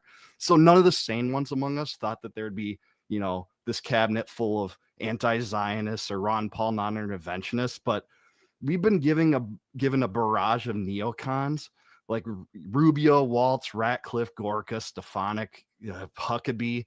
Bondi over Gates is hideous. These are far cries from what a lot of us were sold. A lot of us thought we were going to get more, populist right-wingers that were actually good on some of these wars. And let's be honest and admit that RFK Jr. wasn't necessarily the libertarian we were expecting to get in this cabinet. I just don't feel like that was what we were sold. But that said, like I have to give Tulsi and RFK to Trump. I think that those are better than the status quo. So wrapping this up, at either rate, I just hope that we can all toast to each other when Ross is freed, as I truly think he will be, and especially if all aid is withdrawn from Ukraine, because in a nuclear winter, the whole Prague versus radical, Trump versus Chase, or abstain versus votes, abstain versus vote debate, all those things are utterly immaterial. So that's where I'll end. Can I just respond to that since he mentioned me? First of all, can I ask you, when exactly was it that Trump pledged to withdraw all U.S. aid to Ukraine? I don't recall him ever saying that. I remember him saying over and over again that the wars, quote, never would have happened. So he asserted a counterfactual scenario where if he were able to retain power, the wars in Europe and the Middle East wouldn't have broken out. Conveniently, you can't prove that one way or another. And you would think that the task of a presidential candidate is to spell out what they would actually do in a future-oriented way once they retake power. But Trump was really never made to do that, including on many of the, ass-kissing podcasts that were supposed to all herald as this usurper of corporate media, where, maybe I would agree with that if Trump were asked maybe like one or two challenging questions over the course of these comedian podcasts. Instead, it was just like a joke session where he could just like rattle off a few zingers, and that was like the full extent of the podcast. And then you mentioned the example of Trump promising fire and fury against Kim Jong-un, only for it to be followed subsequently by the Hanoi summit and the Singapore summit. That's true enough. I'm not sure we should necessarily retrospectively look back on the year 2017 and think it was a great thing that Trump was employing nuclear brinksmanship tactics in pursuit of a potentially forthcoming negotiation with Kim Jong-un. I think all the scholarship and the reporting shows that that was actually a genuine nuclear crisis that Trump helped to instigate in 2017. And then when he did engage in direct diplomacy with Kim, I was on principle sympathetic, because I think it's ridiculous and always have for world leaders who we consider bad to not be personally engaged with. But it wasn't really followed up with any tangible policy shift as it related to North Korea. Within a couple of months, the negotiation essentially fell apart. You can scapegoat that onto John Bolton and say that maybe a second Trump administration will be radically different. I might find that to be a at least modestly persuasive argument if Trump appointed anybody who was like substantively different than John Bolton. John Bolton actually came out and praised Mike Waltz because his now successor in that position, the National Security Advisor, is so substantively identical to Bolton, even if Bolton has a personal feud with Trump. I mean, the key variable here, it seems, is people who will ask kiss Trump, and then they can carry forward whatever ideological program that they want to, as long as their lodestar is always to say how great Trump is. Whereas if you badmouth Trump, then you're on the outs. I don't really see much of a through line in terms of who he's re-empowered, other than that key ass-kissing variable. Yeah, I mean, I don't think any of us really disagree with too much of what you're saying there. It's just, again, it's a separate calculation. But yeah, no question, Trump's made some bad picks. We've lost some battles, and there's Warhawks in there. And yep, Donald Trump did not have a great track record the first time around. I think it was also partly that he was being, as you've done some excellent reporting on, he was being framed as a Russian, spy by the corporate media, and so he tried to counter to show what a Russian spy he was not, and ended up, I believe, if I'm remembering this correctly from Dave DeCamp's article, I believe the intercontinental ballistic missile that Putin launched the other day was banned under the INF treaty that Donald Trump tore up. So yeah, certainly Right, it was an intermediate missile actually, and that would have been one of the Right. Exact category of missile that would have been prohibited under the very treaty that Trump abrogated. Yes, no, and I mean, again, for everybody here who listens, this is stuff that we've been talking about for years and years. So again, there's no disagreement there. All right, let's get hey Jacob, who are I don't know all the new people, but who's someone here who has a bone to pick, who disagrees? Well, Let's if you mix it up. do you want to go to someone who's a real strong spicy hater or disagreeer?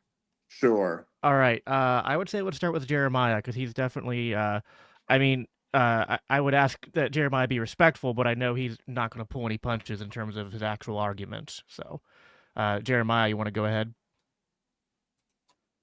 Sure. Y'all hear me? Yes, sir.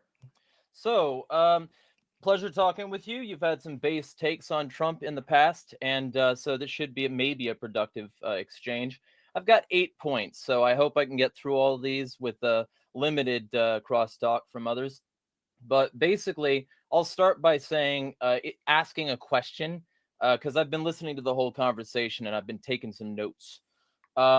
Is allegedly buying into propaganda worse than being the one who created that propaganda? I don't think so. Also, Game of Thrones is an apt analogy because, spoiler alert, the chick who thinks she's falling on her sword and carrying freedom forward turns on her promises and murders a civilization. You can say that you don't like that ending, but it's how it ends. The wheel of power crushes all. Freeing Ross is an interesting gambit because the GOP fucks taking over the states are the kind of fucks that refuse to pardon and commute and advocate for innocent people all the time. Just follow the Innocence Project, ACLU, and Amnesty International to watch the alignment of those against the innocent. A lot of these people claim to be great on these subjects, but have been caustic anti-transparency hawk ghouls like Vivek, proposing policies that would start war with fucking Mexico, and Elon supporting the rhetoric that would bolster that. The idea that these people are anti-war because they claim some stuff about Ukraine is buying it. And also, of course, Vivek is notorious for trying to scrub the record of his Soros-backed funding when he got a scholarship for that. And he tried to pay a Wikipedia editor to remove that from the record. This is the kind of person who's going to be in charge of like transparency and efficiency? I don't think so.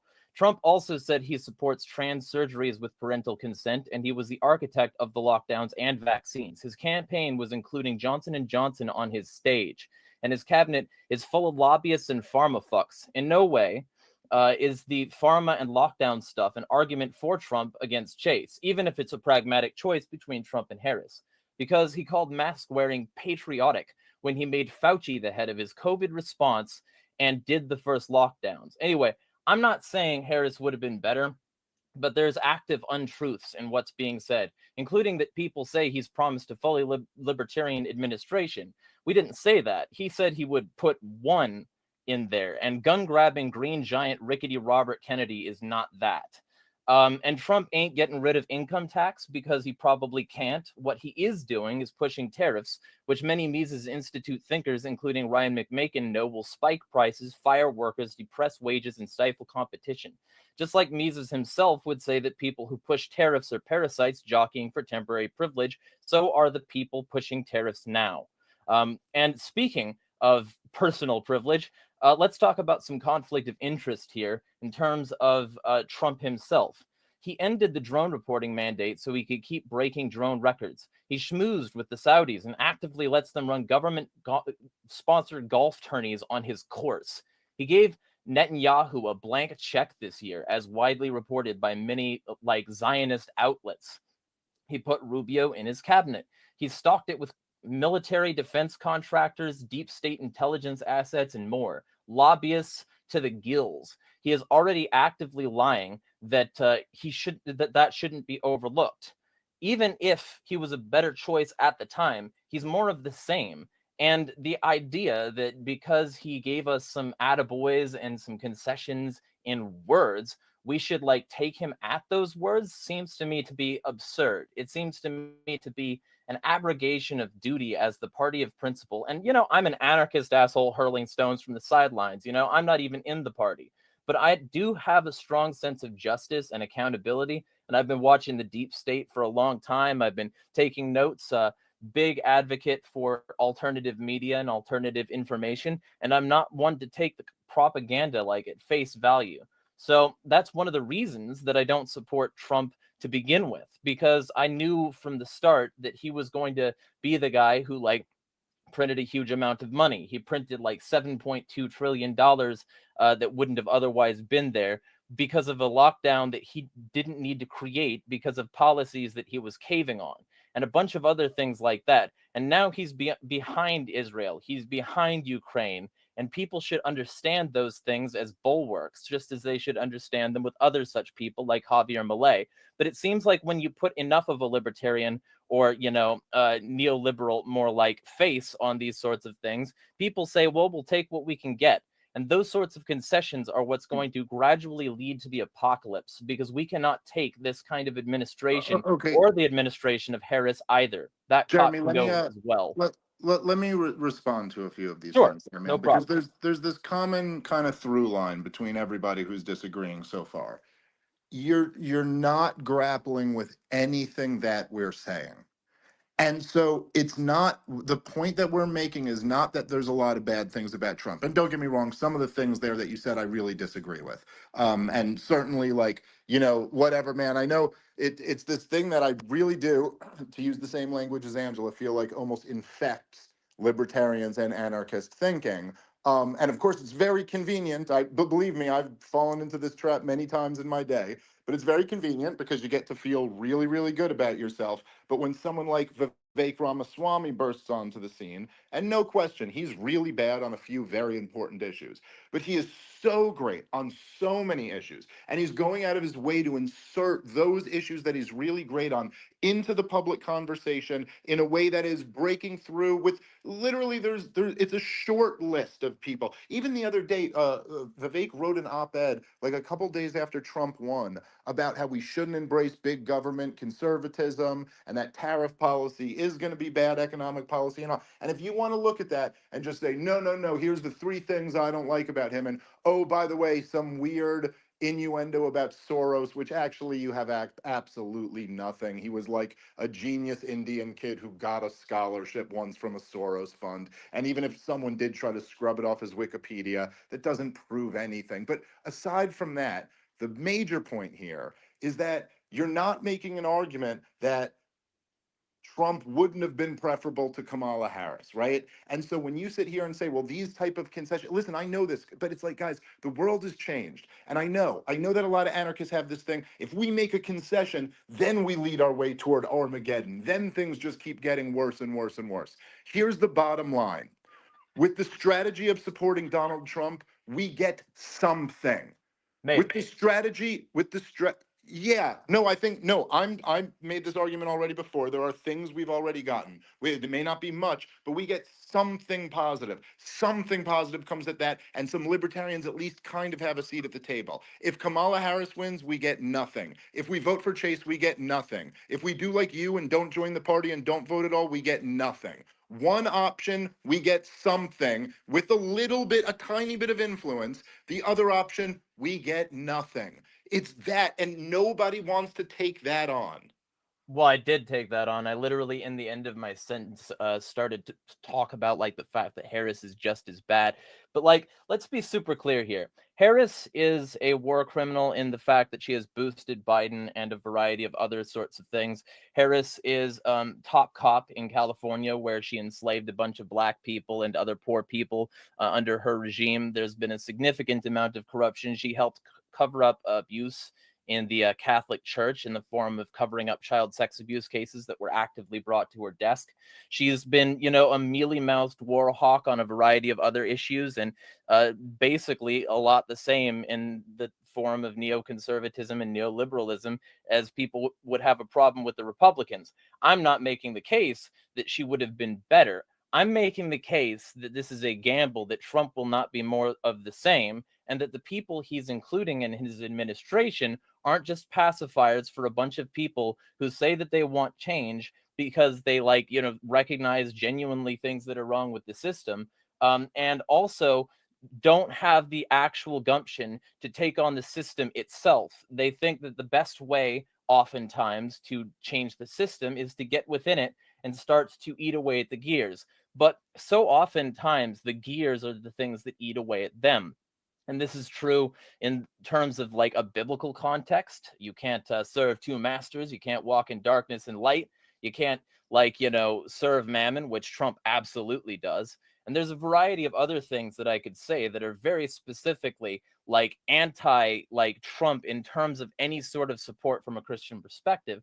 And from an anarchist perspective, we should be pushing for parallel and alternate systems rather than working in this one to try and change things that way. And I recognize that you're a political party, but you acted pretty much not like that when people like RFK Jr. can pay a little bit of money and a little bit of lip service while having the record he does in the like statist factions that he's been in and the actual things that he has participated in, and still get a seat at the table in terms of being our guy. No, he's not. RFK is not my guy, and he's not the guy of anybody with any actual principles. But you're saying he is because he gave you some money and because he's giving you some lip service. You know, So he doesn't have to be your guy, but there are a lot of people who are super excited about having someone with moral courage if he go has after that, Fauci and go after the COVID regime.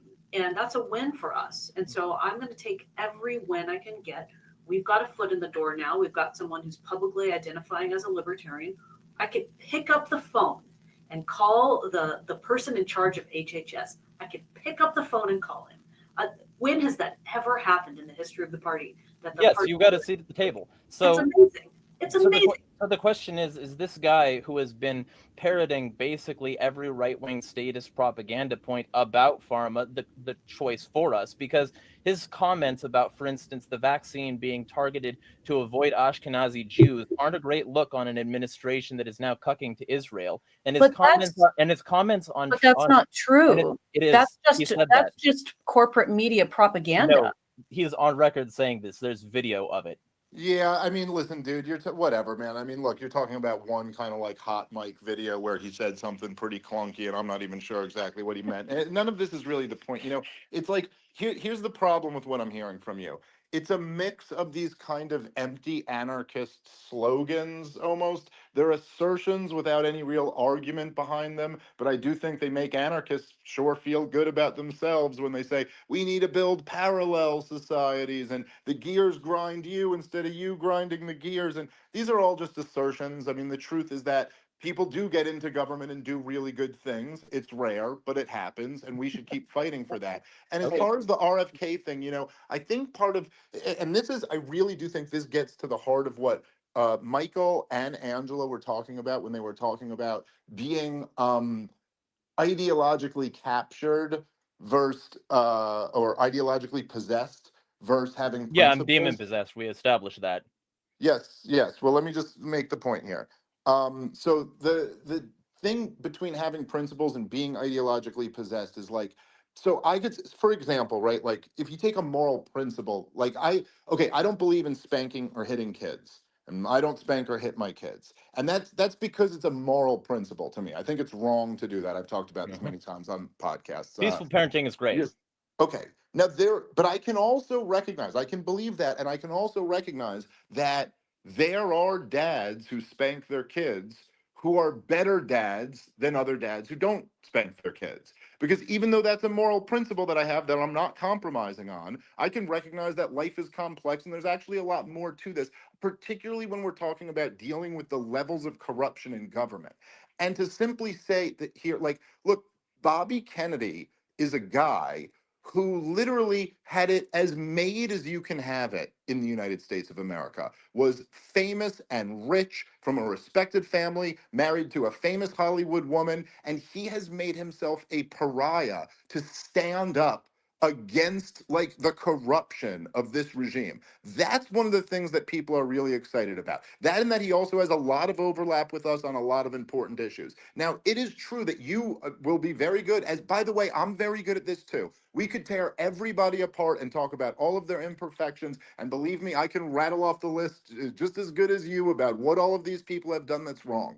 The point is that we've got something there to work with. And it's kind of interesting to me, especially in the Libertarian Party, how like all these purist libertarians love to point out that they check off 100 out of 100 on the pure libertarian test. Meanwhile, 50% of them fell for the goddamn propaganda during COVID. Like, I am totally unconvinced that they, like, a bunch of people who have never really risked nearly as much as Bobby has risked to stand up for the fight that he's fought, which, by the way, again, he got better than 50% of the Libertarian Party members and pretty much the entire LNC at the time of the COVID lockdowns. So, you know, again, you're right. He's not a 100%er. It's a huge improvement and someone who's actually outside of the corruption inner circle. Well, let me say something before like, I'll shut the fuck up for a bit. You know, let me just say this though. First off, I think you would appreciate some of the stuff I was saying in the beginnings of the lockdowns, because in the beginnings of the lockdowns, I was calling out the fact that it was going to be like an ID 2020 CBDC, like AI surveillance, domestic like surveillance state. So like I wasn't like ever buying into the propaganda. You'd probably appreciate that. But like, let me be super do. clear. Yeah, like, and you can find those articles, by the way. I might as well plug agorasnexus.com. And like the general vibe that I want to give off here is not that I am 100% libertarian or that I'm perfect. I'm a fucking asshole. Like I have so many fucking flaws, and I sincerely hope nobody's like 100% copies me. If they do, they'll be just as fucked as I am. But to be super clear, I'm not trying to get somebody who ticks 100% of the boxes. Nobody ticks 100% of my boxes. Not even I tick 100% of my boxes. What I'm trying to say here is that if we want an actual libertarian future, we need to come into grips with the actual way the system runs. And so often the system will run by getting pacification measures passed, by getting pressure releases done, so that people feel like because they can participate in the system and they're represented by it, they're not controlled, or they're controlled less than they otherwise would be. And in those regimes, oftentimes you find the most consistently authoritarian governments because they feel like they can get away with it more if people think they've got a seat at the table. This is true in so many cases. And I might as well also plug somebody I think I'm distantly related to, which is Warren G. Harding. He was pissing off all of those sorts of people by like holding peace summits, by slashing government spending, by, you know, curtailing the massive amount of taxation that had been pushed forward. And they pretty much probably killed him for that. There's a whole series you could do on that. But the general thing that I'm trying to say here is the system has a way of correcting errors within its tax farm.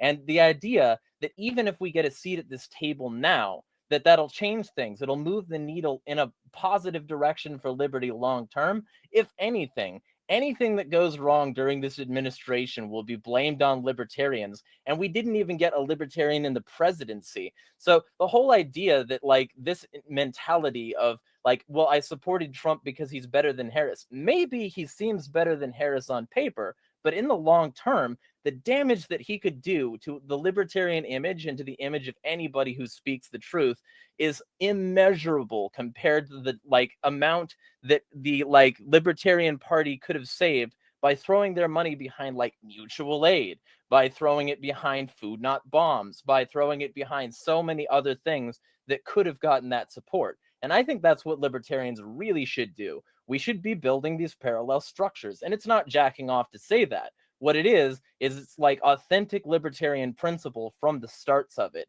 from the Spooners and the Konkins and the Goldmans, and the trying to get people on board with radicalism through action rather than some campaign promise that a politician made.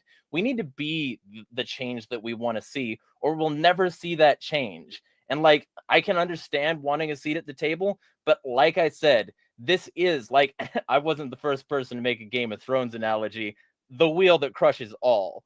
And it's not going to change because it's Trump. In fact, he's like guaranteed to make it worse because of his track record and because of those with whom he's surrounding himself.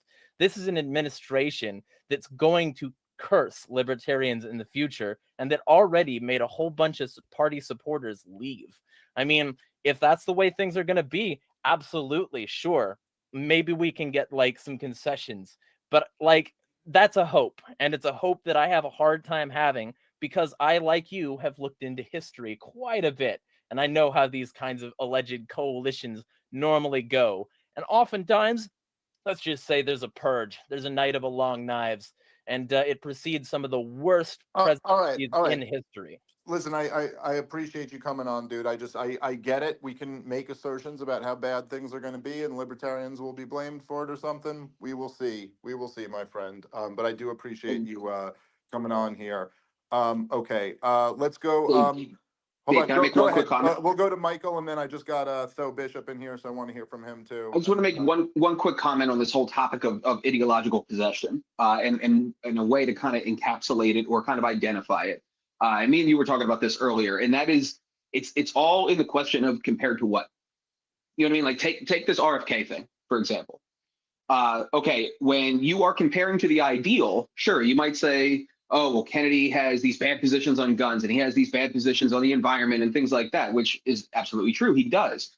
But when you compare to reality, when you compare to the historical norm, what he has to say about the drug war is pretty good. What he has to say about guns does not really affect me when he's in Health and Human Services. What he has to say about the corporate capture of the food industry and the agricultural industry and what he has to say about the drug war does. So that's why libertarians are supporting him, even though he's not a philosophically sound small L libertarian. It's that because of the strengths that he does have and the positions with the position he's put in is drastically better for liberty than anybody who has been in that position and anybody we can remember or name. Yeah, I completely agree with you. All right, Jacob, we got 3 people here with their hands up. You be the bad guy. You pick. Oh God. Part of the problem is that on my end I can't see the hands up because Twitter glitches like crap. Could you let Tho in? Do you want to let him say something quick before we get to some more critics, or you just want me to pick a critic? I think Tho disappeared. Oh, you know what? I just saw that. All right. How about we go with Rebecca? Okay, Rebecca, what's going on? Hey, so before, I'm not necessarily caught up to speed with everything drama-wise that happened. I only recently started getting plugged in with the Libertarian Party this past year. I've been registered since 2018, roughly.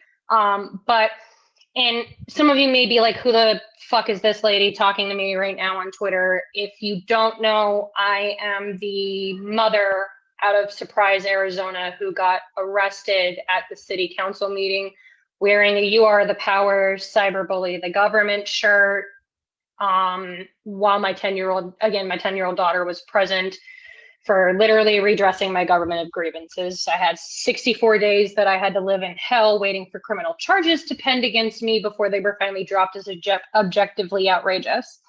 I say that just so that you guys kind of know, hey, Spike Cohen and I have talked a couple of times with this, and that's not like for clout or anything. It's not coming from a place of ego. It's just like, so you guys kind of know where I'm coming from, and to have somebody like Spike Cohen tell you on a libertarian happy hour that's usually ran on Zoom weekly on Fridays out of the LP National Discord, come on specifically to talk to you and say that your advocacy work on a local level is what people should be striving to do.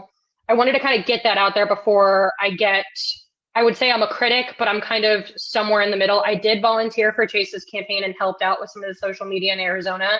But right after I took that on, I literally got arrested like 4 days later because of the city council meeting. So, and I'm not here to talk about Chase's campaign because that's a whole other ball of wax. I think the topic of the evening is, did you guys sell out your principles?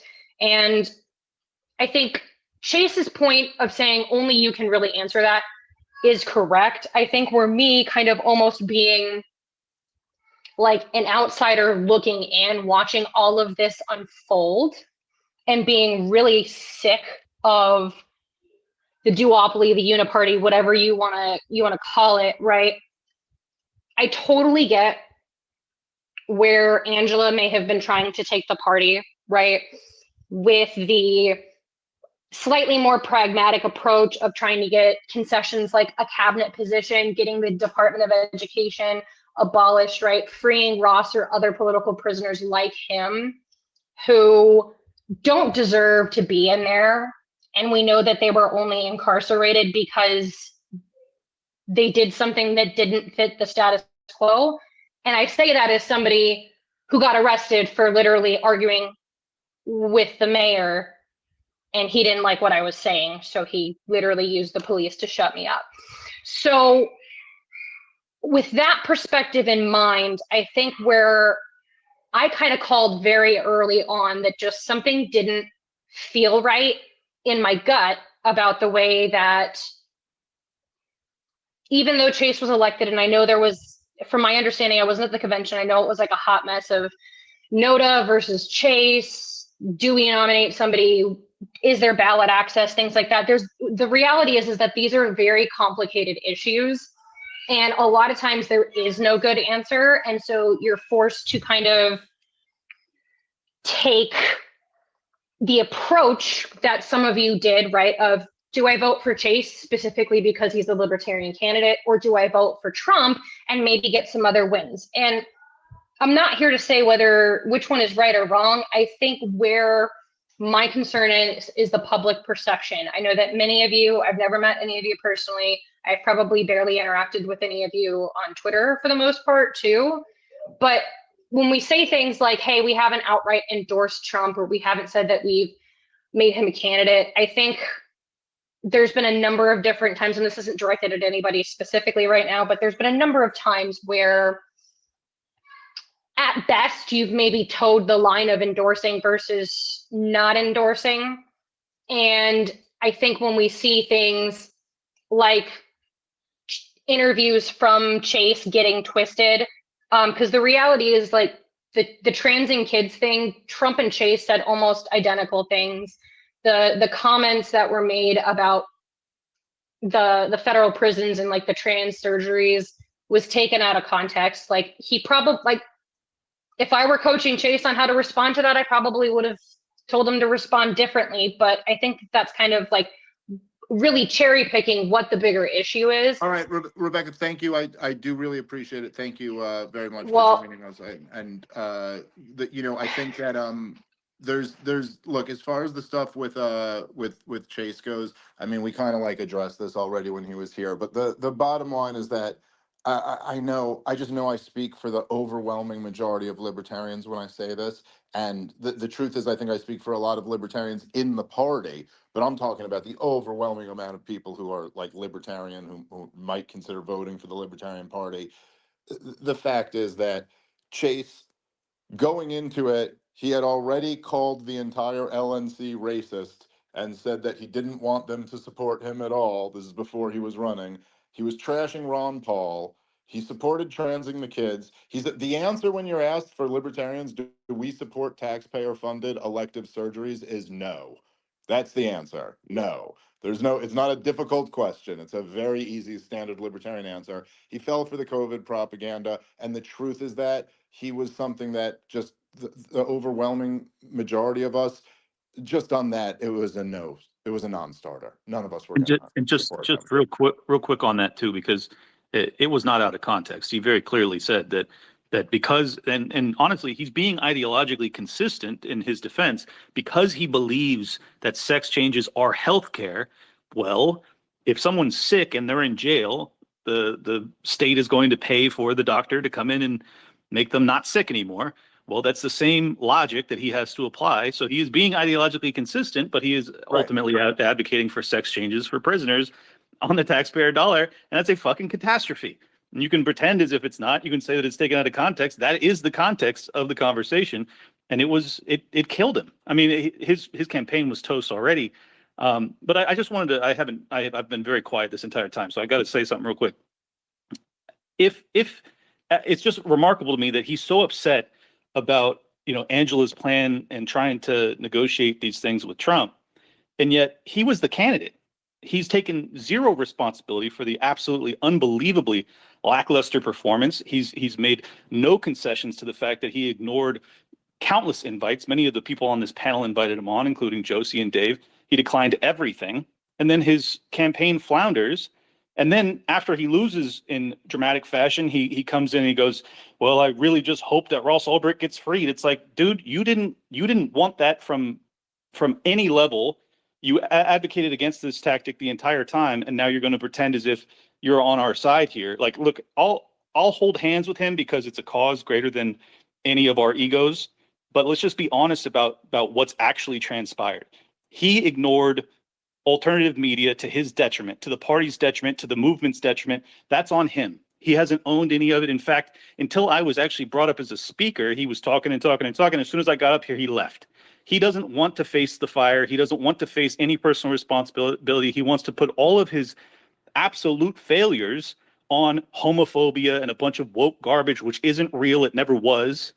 And it's very, very frustrating that this is the person that represents us. Well, Jeremiah comes in here and says, you're going to own all of the failures of the Trump administration. Well, that's obviously laughable in the first place. But how about our candidate owning some of the failures of his own?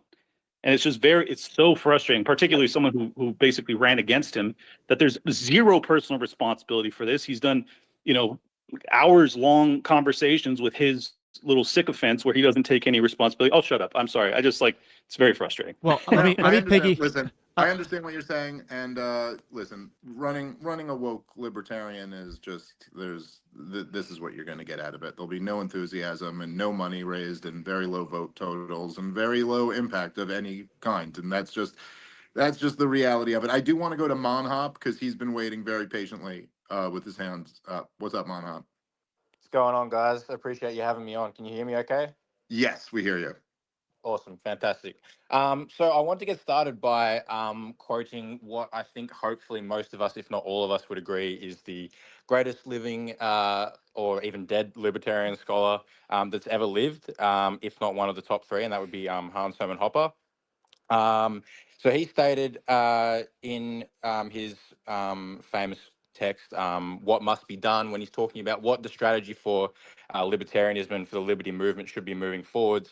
He says, quote, "From the impossibility of a top-down strategy, it follows that one should expend little or no energy, time, and money on nationwide political contests, such as presidential elections, and also not on contests for central government, in particular less effort on senatorial races than on House races, for instance." He then goes on to say, "It follows that one should likewise spend little or no energy, time, or money trying to reform education and academia from the inside. By endowing free enterprise or private property chairs within the established university system, for instance, one only helps to lend legitimacy to the very idea that one wishes to oppose." I think that's the key point that we need to establish here, is that the entire conversation so far, for the most part, has revolved around the kind of unstated assumption that actually working from within the established political establishment is a way to actually achieve liberty in the long run.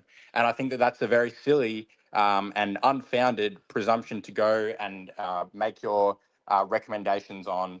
And we can see that based on what Hoppe said. The bigger point here is that, as libertarian scholars have been saying for a very long time, there is no political solution. It's not going to work. Democracy is the antithesis of liberty and even further of civilization itself. So the idea that we're going to go into the political establishment and rework a few marginal policies around the edges, or free one guy that's been locked up for drug-related crimes, while there's 360,000 other people that are also locked up in prison for drug-related crimes in this country. And I think that might only be federally. I don't know about state to state. The idea that any of that is actually going to have affect a meaningful change to liberty in the United States in the long run is ludicrous, because at the end of the day, all those policies can just be undone the second that a Democrat or a less liberty-minded GOP candidate gets into office. So sure, Are they might make meaningless? some marginal Hold on. gains. Like meaningless to his are they- family? Is it are they- meaningless to Ross's family? Yeah. Well, in a broader point, is it meaningless to the thousands of people that were freed under the First Step program from Donald Trump in his first term? So to answer Jacob's question, no, it's obviously not meaningless to Ross's family, and I absolutely would wholeheartedly support Trump or whoever it happens to be, whether Joe Biden does it before Trump's inaugurated, freeing Ross Ulbricht, and I would be, over the moon for him and his family that he's finally free from what is undeniably an unjust and completely unfair imprisonment. But hold on, the but 1 idea second, that we hold on, should but see just that, hang on a minute. but the idea that we should see that as a political win But for listen, libertarians, because one guy out of the yes, but this is the potentially point. millions that are Hold in on, prison for Monhop. these exact problems is ludicrous. Just 1 second. Yeah, you're saying it's ludicrous, but like again, I think you're just brushing right up against the point that Michael Heiss was making. It's like, compare to what? Like, Ross being freed is better than Ross not being freed. And there really is something here that I kind of find insulting about how everybody from you and Chase and all the critics of this strategy all go, "Hey, I'll be over the moon if Ross is freed. Yeah, that'd be a great thing if he's freed." But at the same time, you're all attacking and demonizing the people who are implementing the strategy that might result in that. And this kind of like catastrophizing our life, and it's all hopeless and therefore we should do this. Hoppe's strategy, if you actually read the entire piece, has been tremendously influential on Michael Heiss's decentralized revolution You plan. got to let me spike that, sir. Well, Yeah. yeah, you can go Yeah. next, Mike. But like, it's just this idea that like it's like, well, it's never going to work, and getting one guy free won't free the other hundreds of thousands. Yeah, okay, dude, but what a defeatist attitude to say that that doesn't mean that getting that guy freed is better than not getting him freed. That's it. Like, And this is the thing where we have to marry our principles to the real world. And I will tell you, a lot of these kind of like, and believe me, I've said them all in my day, but a lot of these anarchist mantras of we just have to pull out, we can't work within the system, we can, it just becomes an excuse to do nothing. And to say That's that, like, oh yes, oh, I don't actually have to go grind it out and do the hard work to maybe make things 1% better. I can just retreat and say, oh yeah, you're tainted now. You're not as pure as me. We're having a conversation about strategy. Strategy comes down to the real world, what are plausible, realistic outcomes, and what outcomes are preferable to other plausible, realistic outcomes. That's what we're talking about here. Ross being freed is better than Ross not being freed, and it is a very big deal to Lynn. it's also a really huge deal that we free a Bitcoin political prisoner and somebody who was striking against the Federal Reserve and trying to help us gain financial freedom. I don't think that should just be dismissed or not even discussed. I mean, that's really critical. I'm trying to also get a pardon for Roger Ver, by the way, whose attorney had his door kicked in and was interrogated at gunpoint. There's a lot of really crazy shit that's happened that I'm actually being able to move the needle on. Donald Trump didn't just like, he wasn't like, oh, whatever. He was like, Ross Ulbricht, tell me about him. He said, I love freeing people. I'll free him. I want to free Ross Ulbricht. And he's repeated it multiple times. We've gotten that into now the zeitgeist. He said it at the Bitcoin conference. Don Jr. saying it. He's saying it. Kash Patel is, texting me pictures of him saying it on Truth Social. Like, we did make a huge positive impact there. And so, yeah, the sit on the sidelines and I can't do the work or do anything, because my principles, like, that's okay. Well, it's not Not even. everybody's a Well, warrior. pretty clear. Well, hold on. Pretty clear. It's not Well, even. can I It's get not back even in here? that. Because I never said that people should sit on the sidelines and do nothing. I said that my But what point should they was do? that engaging in federal politics is counterproductive because hang on. you give people who are our ideological opponents an out for, so say we were to get some of the economic reforms that we might want pushed through at a federal level, and then that just gives people an out to say, well, if things don't go the way that we want them to go in terms of the economic outcomes that we get, then that gives people an out to say, look at all the libertarian policies that they instituted. Look at how they put Doge into they created Doge, and they had Elon and Vivek in there, reducing all of the, I abolishing all these disagree. government departments and I making all disagree. these That's one attitude you reductions. can take. And then, but well, okay, can I finish my point? And then at the same time, Trump goes on to, increase tariffs and do nothing about taxes on a broader level. So as a result, prices go up. And then all the lefties have an out to say, look, the libertarians got into power, and look at what the outcome of their economic policies was. It made But us they all worse already off. say that about us, my friend. They Yeah, already correct. say Yeah, that we exactly. suck So and that that's the we're problem. ineffective. So we might Yeah, as well or take the like risk. maybe, but and for that, maybe we get in there and something positive happens, and then libertarians can take credit for that. I mean, again, it's just to just say there's not really an argument there. It's just kind of this assertion that it's gonna go bad and we're gonna get blamed for it. Well, this happens as Angela pointed out. This happens all the time anyway. I mean, as soon as the financial crisis hit, all the newspapers said it was deregulation and free markets and libertarianism that caused it. And as soon as COVID hit, all they said was, oh, there's no libertarians during a pandemic. But the thing is that we're libertarians. So we're right about stuff, and we're going to be able to argue that we're right about stuff. All of this, none of this is an argument for not going for it, for not trying to make some positive change. I mean, like, this is Again, madness to me. like I said, I didn't say that people shouldn't uh, make strides to make real changes within their community. As you would know, if you read Hoppe's essay that that I quoted from and that I wholeheartedly agree with, he discusses campaigning at local elections where you actually have the ability to win and have a real influence over the policy at the local level. That's we the Did you kind of even stuff listen that to we what should be Dave doing. said? That's where I got to jump in. Exactly. That is the precise moment where I need to jump in. So yes, you're absolutely right. Which is why the caucus developed a strategy called Project Decentralized Revolution, which was formally adopted by the Libertarian Party to focus on local level positions where we can both win and nullify through the 10th Amendment. So I'm telling you, as somebody who was contracted by the LP, that I have recruited about 50 people to make calls to every Libertarian who has run in the past 5 years to recruit them to run for city council, mayor, school board across the next 2 years, so that we can get as many people in these positions, and not just any Libertarian, but then bring them into trainings with me on the strategy, with Michael Bolden on nullification, arm them with legislation, and go for exactly what you're talking about, because we were inspired by that same essay at the very conception of the Mises Caucus. Yeah, I mean, listen, we're already doing all of the stuff that you're talking about, and there's no argument here. It's just a complete false dichotomy to be like, be good in your community and be a good neighbor and help do all of these. No, yeah, we're all for all of that stuff. The bottom line is that while we're trying to build an apparatus to support all of that stuff, we had kind of a binary option here. We can support Chase and get absolutely nothing except a hefty dose of embarrassment, or we could leverage what we had to try to make Trump better on some of these issues that we care about.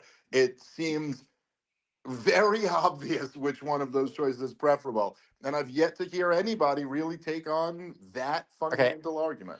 Can I address that argument really advocating for briefly? voting for Chase either. I don't think that the LP should run a candidate in federal Well, politics, that's as far as I'm fine, but concerned. we're It a has political party, absolutely so we're going to run candidates. We're going to do things at the local level. Like, these are the things we're going to do. Agorism and all that is fine, and that can continue on. I'm not an I agorist got a either. different role to play. You know, we're going to play the political game. Here's how I think there might be another way to address the binary that Dave is presenting as like the main calculation here. If you wanted to, you could make an argument that there have been glimmers of hope in the Biden administration. Let's give you a couple of examples. Biden did withdraw from Afghanistan. He got totally raked over the coals for it, including by Donald Trump, who adopted the position because in his he 2024 screwed it campaign. up. Because Hold he on. screwed. Who adopted the position in his 2024 campaign that Trump was never going to actually withdraw from Afghanistan at all. He was claiming that his deal that he brokered with the Taliban was actually fictitious and he was never going to withdraw. He was going to keep a permanent occupation of Afghanistan. That was the Trump 2024 position. Biden did issue mass pardons of people who have been convicted of federal marijuana crimes and has talked about rescheduling marijuana in terms of its legality federally. He all but ended the drone program, the drone strike program that Donald Trump inherited from Obama and radically escalated. So I guess, you know, I'm not making an argument for having supported Biden. Like, I didn't vote for Biden either, and I didn't advocate for anybody to vote for Harris. But I just think that there's a bit of a narrow prism through which this so-called binary is understood that seems to boil down a lot to you guys thinking that you have like influence over the network around Trump more so than the policy itself. And if that's what you prioritize, that's fine. But like, why wouldn't a similar calculus relate to Biden? Can I ask if you're just real quick, you're a libertarian and you consider yourself a libertarian voter? Do I? Yeah. No. Oh, well, that's weird. I mean, just because, you know, we're here talking about. No, but I talked about I mentioned a bunch of issues that I would figure that libertarians support. Let me try to respond to this a little bit, because I mean, I think essentially all you're saying there is that, like, hey, you're spinning this narrative for why it's best to support Trump, and you could also spin a narrative for why it would be better to support Biden. And okay, I mean, I guess that's true. I just feel like the case for Trump is much stronger, and there are dynamics that are not involved with Joe Biden, and there are things like, I don't know, I think smashing the entire media apparatus, I think stopping Kamala Harris. I think that this was and this was really essentially my argument for supporting Trump, is that I thought the Kamala Harris campaign posed a unique threat, and there was something truly scary about the regime being able to completely manufacture a campaign based off nothing, just literally, like, if you want to use the word coup, or strong arm the sitting president out, force their pick in there, totally gaslight the American people about the campaign, have her answer nothing, do very little interviews. There was a lot to that, of just stopping that and having the corporate media machine lose. Now, as far as I'm not overplaying any of our influence here. That's why I was joking around before about Miriam Adelson giving him $100 million. Like, I'm not trying to claim that like I have any real influence over the president. I'm just, or the president-elect, whatever. I'm just saying that, like, I think it was preferable for him to win over her. And then once I supported him and he did win, why not use whatever influence I got? And Angela likewise was saying, like, hey, why not use what influence the Libertarian Party has to get these, like, assurances out of him? Maybe he won't come through on all of them, but the point is that there's at least something there where we're building the Libertarian Party into something that can potentially in the future have an impact, establish itself as a voting bloc, and maybe actually get some things that we want to see done in the future. Well, I mean, I That's feel kind of like, the case. well, just to add something really quick, I feel like there's sort of like passing ships here where some people are like, listen, local politics and counter economics and all this stuff matters. And it's not like we're saying it doesn't, but like, listen, Project Decentralized Revolution is amazing. But electing, 50 libertarian mayors isn't going to, overnight free the hundreds of thousands of people we have in prisons. It's not going to end the wars that we have going on overseas. It's like these are strategies that are maybe like united by our ideological goals, and they're compatible and synergistic, but they're kind of attacking different problems from different ends of the behemoth that is the largest empire and state that's ever existed that we live under, that we're trying to take down. But I feel like for some people, they're like, well, it's just all this local stuff and it's just education. And it's like, okay, but like, what, we're not going to try to do anything about these other like big picture things going on? And it has to be all one or the other. It just doesn't make sense to me. Can I weigh in real quick on something? Agreed. Yes, you can. I just want to say before you go, Josie, that so we'll come to Josie, Kyle, and Michael, and then other people can jump into. We'll have some more back and forths, but let's not add any more because I do another 20 minutes or so. So yeah, I'll do another half hour if you guys want. Okay, so let's go. You go ahead, Josie. Sure. So I just wanted to elaborate onto something that Michael had said. Joe Biden, he's been around for like 40, 50 years. He's kind of a remnant like of the Kennedy Democrats kind of left over. So when he does things like end wars and, want to decriminalize drugs, that's left over from being classic liberal, even though that party has taken definitely more of a communist turn to it. But something I did want to clarify for everybody is Donald Trump had a plan in place to end the war in Afghanistan, and that was interrupted by the Cheney-Crow Amendment, which was an amendment that they issued to the NDAA of 2020 that prevented him from removing troops from both Afghanistan and Germany. So I just wanted to clarify that. I also wanted to say That's not true. It did not prevent Trump from withdrawing troops from Afghanistan. Yes, it made him that he had to go through. I'm sorry, can I finish? Can I finish? You can finish, but Thank you. You purported to correct you that something and then interrupted. gave false information. No, you interrupted me. Okay, so it prevented him because he had to go through Congress to do it. And what did Congress look like in 2020? Yeah. So anyway, it was a stop block. Who controlled Congress? That was Yes. The Democrats had the So majority in the House. would that have been very good for him to? Would that have looked really good to end the war? That probably would have looked pretty good, right? It would have been a good look. The hurdle of that amendment, which I just reread recently, simply required that Trump would have to submit a report to Congress discussing the impact of a withdrawal below a certain threshold on like U.S. counterterrorism interests in the Middle East. Oh, and by the way, do you know who one of the co-sponsors of that amendment was, along with Liz Cheney? Mike Waltz, the incoming national security advisor. Yes, I have things to say about him too. But I just wanted to just add to that. Also, when it comes to, I'm a small L libertarian. It says it right there in my name. So when it comes to small L libertarians in Congress, they bring attention to things. Like Thomas Massey's a small L libertarian, and he will bring up a bill. And once he brings this bill up and it gets mainstream recognition, all of a sudden the Google analytics of who's searching this bill is skyrocket.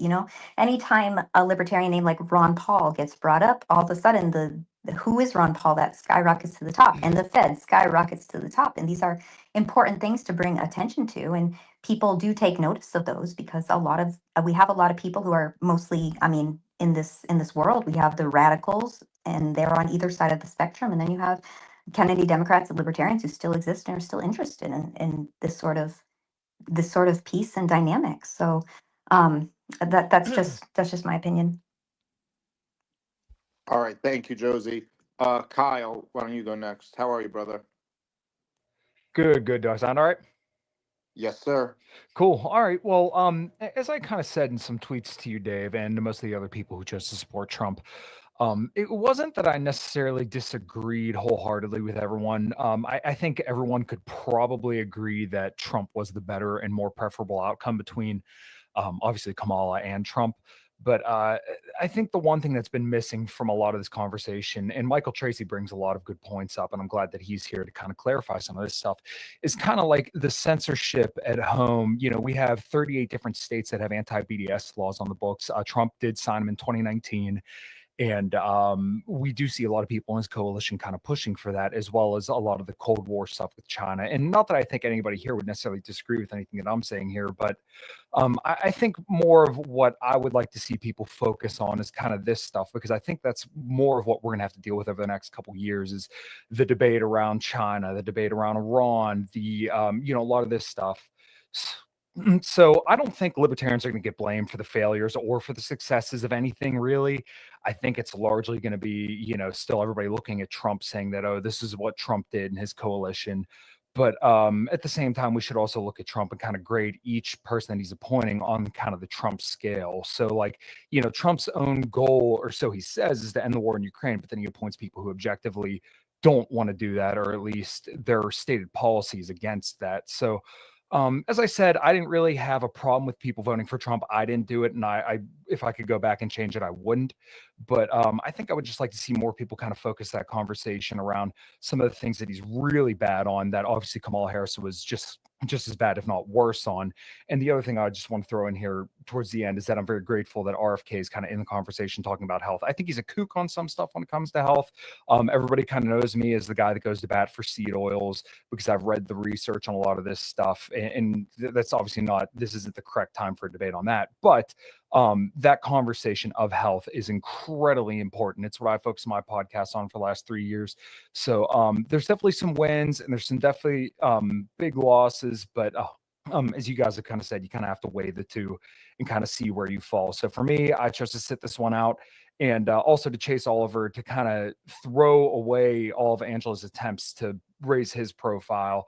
I kind of understand why she made a covert endorsement of Trump, because at every turn he kind of swatted her hand away when she went to go lift him up. So he complained. Hopefully it's not too much. He complained about having a bad rep for his views. Like, people don't understand my views. It's like, wow, man, if only a bunch of really big libertarian podcasters invited you on your show, and maybe you could have and gave you a chance to clarify. Gave you a chance to clarify your positions. Like, oh man, it sucks that didn't happen.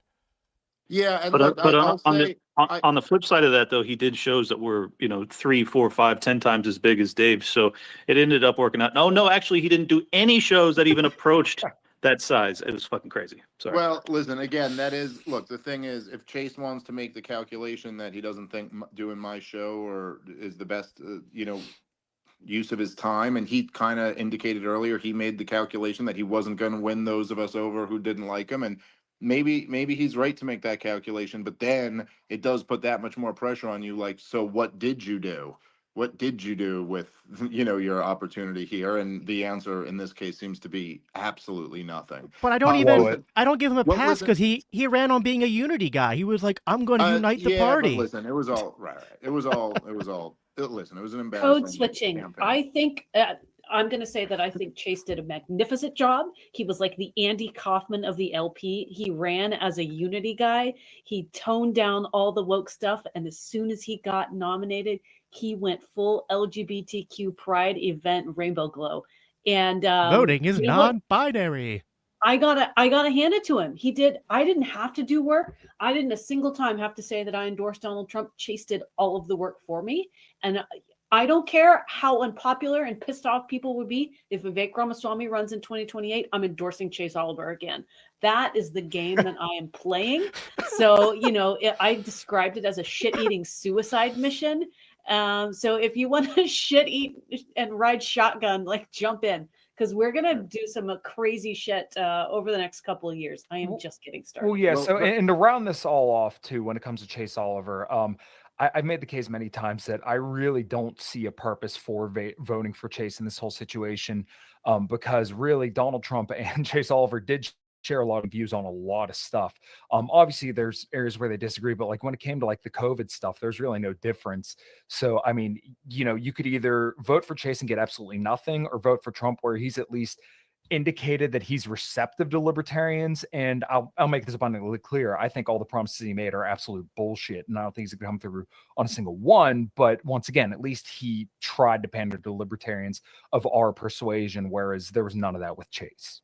And listen, like I remember saying this when the whole Blake Masters thing was going down, but like it's kind of like, look, even if he comes to us and makes these promises and doesn't keep any of them, that is still better than just no one coming to see you at all. It at least kind of establishes you as someone that people need to think about courting. And then we have a legitimate thing that we can hold up and be like, listen, he promised this and didn't deliver. And to Kyle's point, and I think maybe this is an area where we can like kind of all find some common ground, because I certainly think that the role for libertarian commentators or someone like myself is like I don't even think I would be capable of changing if I wanted to. But I was one of Trump's fiercest critics through his whole 4 years. And as soon as Trump starts doing bad stuff, it's not like I'm going to pull any punches or not call it out when I see it. We're essentially like, all that stuff. Yeah, libertarians didn't win. We didn't get Ron Paul in the White House because a super majority of Americans woke up to the principles of liberty and like now we're pushing for a revolution. We are still in the same situation that we've always been in. We still have to continue to fight for this thing if we want to have any chance of a freer future. But like none of that really changes. We can go right back to doing what we were doing now, just having been in a situation where we, tried to flex a little bit of power and see how that, works out. Can I also say, one thing that has not been discussed so far, probably just because it hasn't come up, is the massive deregulation campaign that is hopefully going to follow from Donald Trump's next presidency is going to be so incredibly helpful for the people of America. That is what's going to make things a lot more affordable. Just deregulating the shit out of everything. That's going to create jobs. It's going to create opportunities. That is really important. We need some economic help in this country, and I know that foreign policy is incredibly meaningful to everyone. I literally run an organization called Rage Against the War Machine. But if I want to affect foreign policy, I'm going to take the wins that I'm given, and that's on domestic policy right now. We just need to get a foot in the door. Congratulations, we have one. And I'm going to try for foreign policy in 2028. Yeah, and I think everybody here would probably agree as well that Donald Trump is vastly preferable on domestic policy over Kamala Harris, where, as I kind of laid out a little bit earlier, I think the only area where you could maybe make this argument domestically would be that Kamala Harris, to my knowledge, has never signed anti-BDS laws on the books, whereas Trump has. It is kind of disappointing that Gates stepped down as AG. I don't think he would support that at a national level, although he did support that in Florida. I just think domestically there was no other choice for libertarians when it comes to domestic policy. Yeah, that is the unfortunate reality. Clint, go ahead real quick, and then we'll come to you, Michael. Yeah, I just wanted to say two things. First, Dave Benner earlier said that he'd like to see more criticisms of Trump's cabinet. I've been doing that every fucking day. Every single bad pick. We my all most recent have. episode. Yeah, exactly. My most recent episode that just came out earlier today is exactly that. I think that Dave's policy of continuing to tell the truth about the guy still applies. It will always still apply. There's no sycophant in me. I couldn't do it if I tried. So you can expect the truth moving forward. And then I just really want to encourage everybody, and I know I'm going to get the same pushback that Dave received when it came to that. I think it was a senatorial race in, was it Arizona, Dave? Yep. Yeah, I'm going to get the same pushback on this, and I've been getting it, but I've been, I don't know, I wouldn't say leading the charge, but I've been adding my voice to the choir when it comes to the MAGA faithful that are pushing for Kash Patel to head the FBI. Angela and I did a panel with him and Brett Weinstein at Freedom Fest a few months ago. This dude, and the name of it was How to Defeat the Deep State. This guy is, he's not a libertarian, but I'm going to get the same arguments from people when it comes to voting for Trump. You're going to say, well, we want the FBI to be abolished. What the fuck are you doing trying to get, why do you care who's going to lead it? Well, it matters tremendously if it's Mike Rogers versus Kash Patel. If you care at all about the injustices that we've dealt with from the FBI over the past 8 years, not just when it comes to Trump, but when it comes to J6, when it comes to Whitmer, the list goes on and on, really. Like, this matters tremendously. This could be a huge, huge win for us. So I really hope that people, again, if you feel like it's setting your principles aside, you don't have to do it. But I think that it is a huge win for us if Kash Patel is named as the head of the FBI. They are a existential threat to us under the current paradigm. I think that's the next fight that we have on our hands. Well, yeah, dude, and I hold on. I'm going to go to Michael next, but I just, again, it's like, this is what just drives me crazy about the retreatism of like, well, it's all statism, or we should be building parallel institutions. Like, okay, fine, go do that, but like, it actually really does matter whether the director of national intelligence is Tulsi Gabbard or Clapper. You know what I mean? Like, that makes a really, really big difference. And if we could do anything to move that in the better direction, that is much better. It's not all the same just because it's all part of a government. It's hard to build counter institutions when you get Waco'd once you get really big. Right. Okay, Well, Michael, I'm sorry. Michael's been waiting patiently, so let's go to him. Good evening, Dave. First of all, thanks for allowing me to speak. And I just want to say that despite my many disagreements with you, I really respect the fact that you're putting yourself out there to take this criticism tonight and to defend yourself. I think that takes a lot of guts. Well, thank you. So the show, the title is, Did I Sell Out My Principles by Supporting Trump? Now, the problem is for me in answering that is, I listen to your show, I follow you on Twitter, and I've been listening here now for 2 hours tonight, and I don't yet know what your principles are. That's the first thing. The second thing is, I keep hearing about this strategy and people not being behind the strategy, but strategies are meant to achieve a goal. So I don't know what the goal is that the strategy is supposed to achieve. And then I'm hearing about how nobody is naive about what Trump is going to come through on. But on the other hand, I'm seeing hearing a lot of people say, well, we've already got all these wins. And as wins that are being touted are RFK Jr., Tulsi Gabbard, influence with people like Tucker Carlson, none of whom are even remotely libertarian in my view. And so I just wonder, what would you say to that, Dave? What, for starters, what are the principles that we're wondering if you're selling out? What is the strategy supposed to support? And how do you explain we're not naive, but look how much we're accomplishing? And Angela just now touted the deregulation that's probably coming. I don't think any net deregulation is coming. I would bet a significant amount of money on it.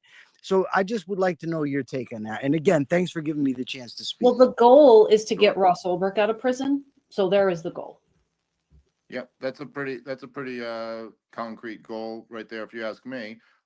In terms of like when I say am I selling out my principles, I just mean like talking about libertarian principles, like believing in the non-aggression principle, private property rights, self-ownership, things like that. I just mean to say, like, is it selling out to support Donald Trump, who has been president and has a track record of doing some bad things? So I'm not sure where the confusion is. Okay, so the Libertarian Party is the party of principle, right? And you are a high-ranking voice within the Libertarian Party, within the Libertarian Take a shot movement. every time you hear party of such, principle. How is it not a violation of principle? Actually, don't do take that. the It's bad for your liver. pragmatic step? Because pragmatism, by definition, is the opposite of principle. So if you're voting pragmatically for Trump, that would be going against the principles of the party. And again, how can we say that it's not being naive to trust Trump's promises and then tout a not yet given pardon as evidence of a win? Well, hold on. Okay, because those are two very different questions. No, So let's do one at a time. No, they're good. They're good questions, but let's just do one at a time. So first of all, pragmatism is not by definition the opposite of principles. That's not exactly right. And there can be lots of pragmatic steps that don't violate your principles at all. And I don't care about the principles of the party. I care about the principles of the philosophy, the principles of believing in human liberty.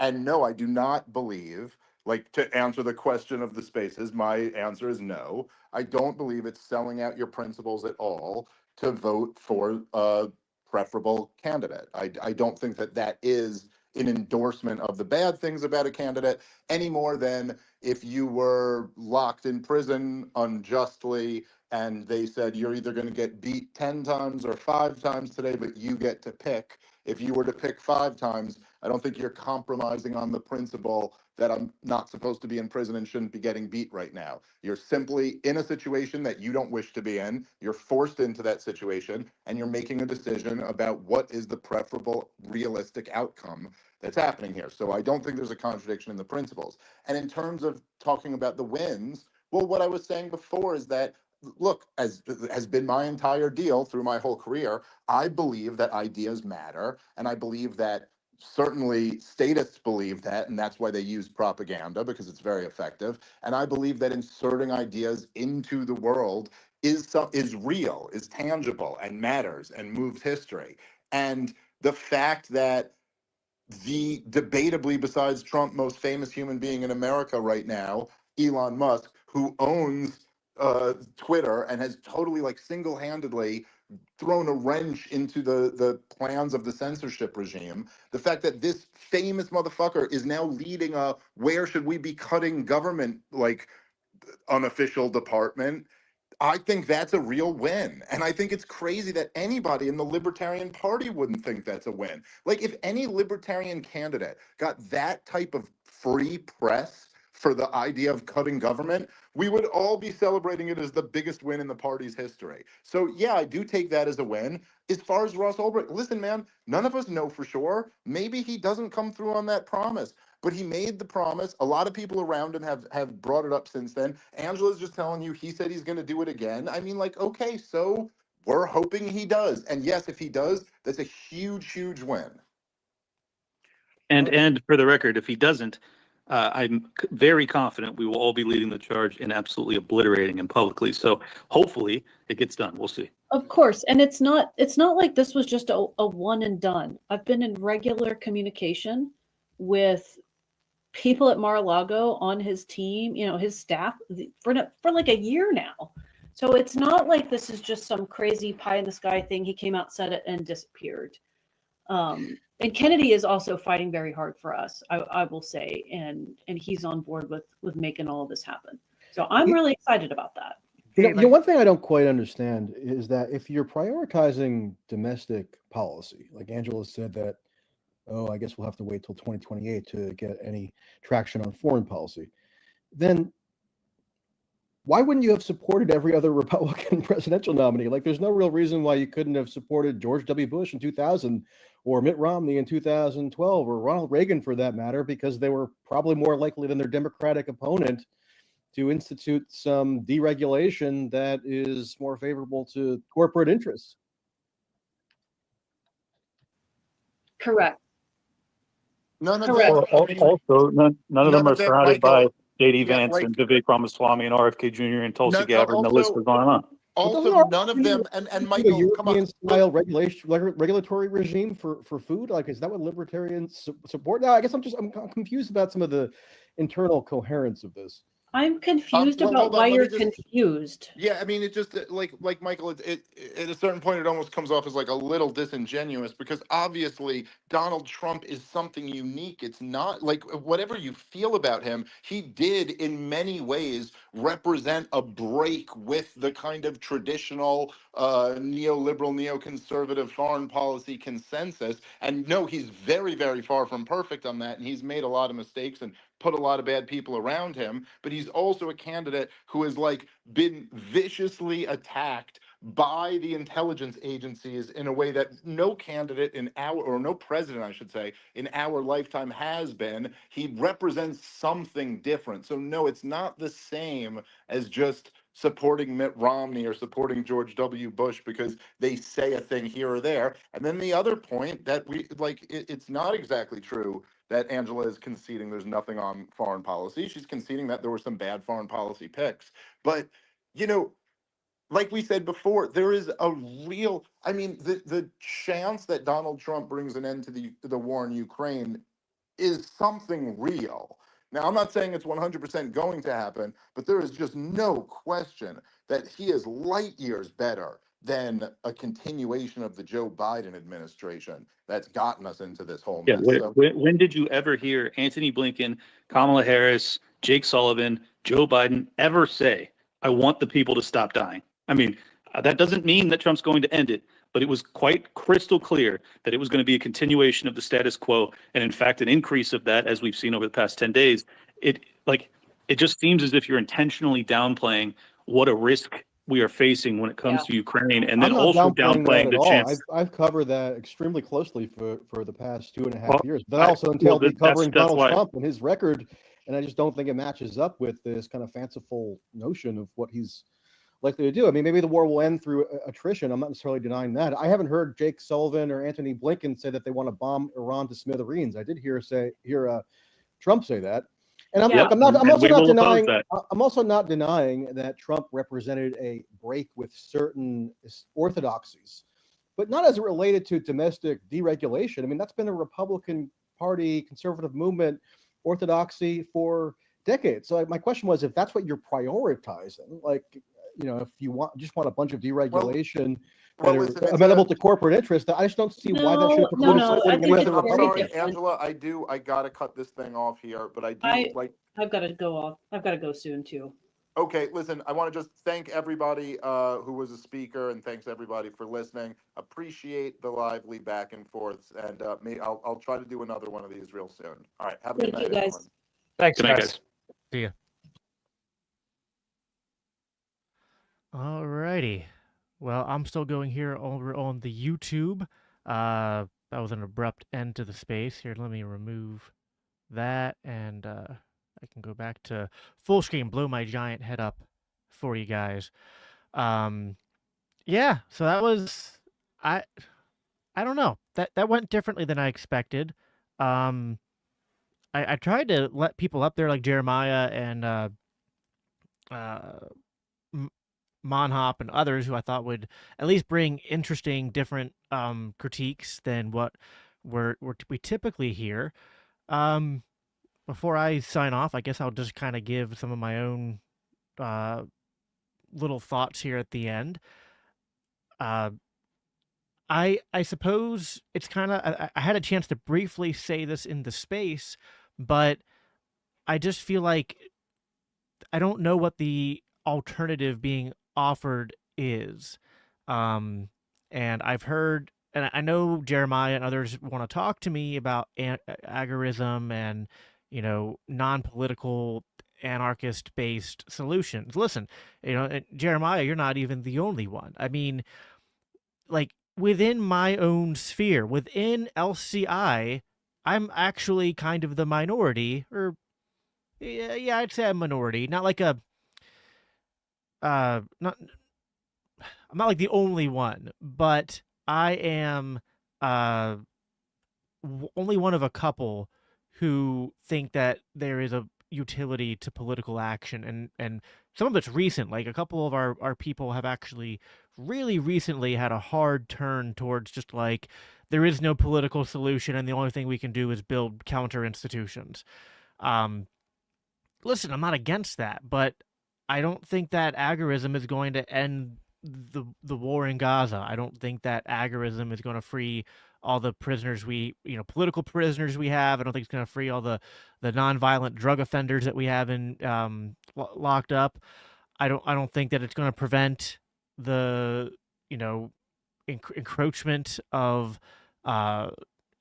never ending increasing conflicts that are created by the sort of like bureaucratic deep state military industrial complex funded regime, and these all these things, the intelligence agencies and what they matter, and I'm not willing to just like, well, let's just focus on local and wait for the bombs to start dropping or for the system to collapse completely. That doesn't seem to me to be the right way to approach it. Now, I believe in a division of labor, right? Like politics isn't for everybody. If your thing is I'm gonna focus on local grassroots, kind of like gray black market, stuff, Bitcoin, parallel institutions, like that's all great. Like go do that. And I wish you well in doing that. And I hope you have tons of success in doing that.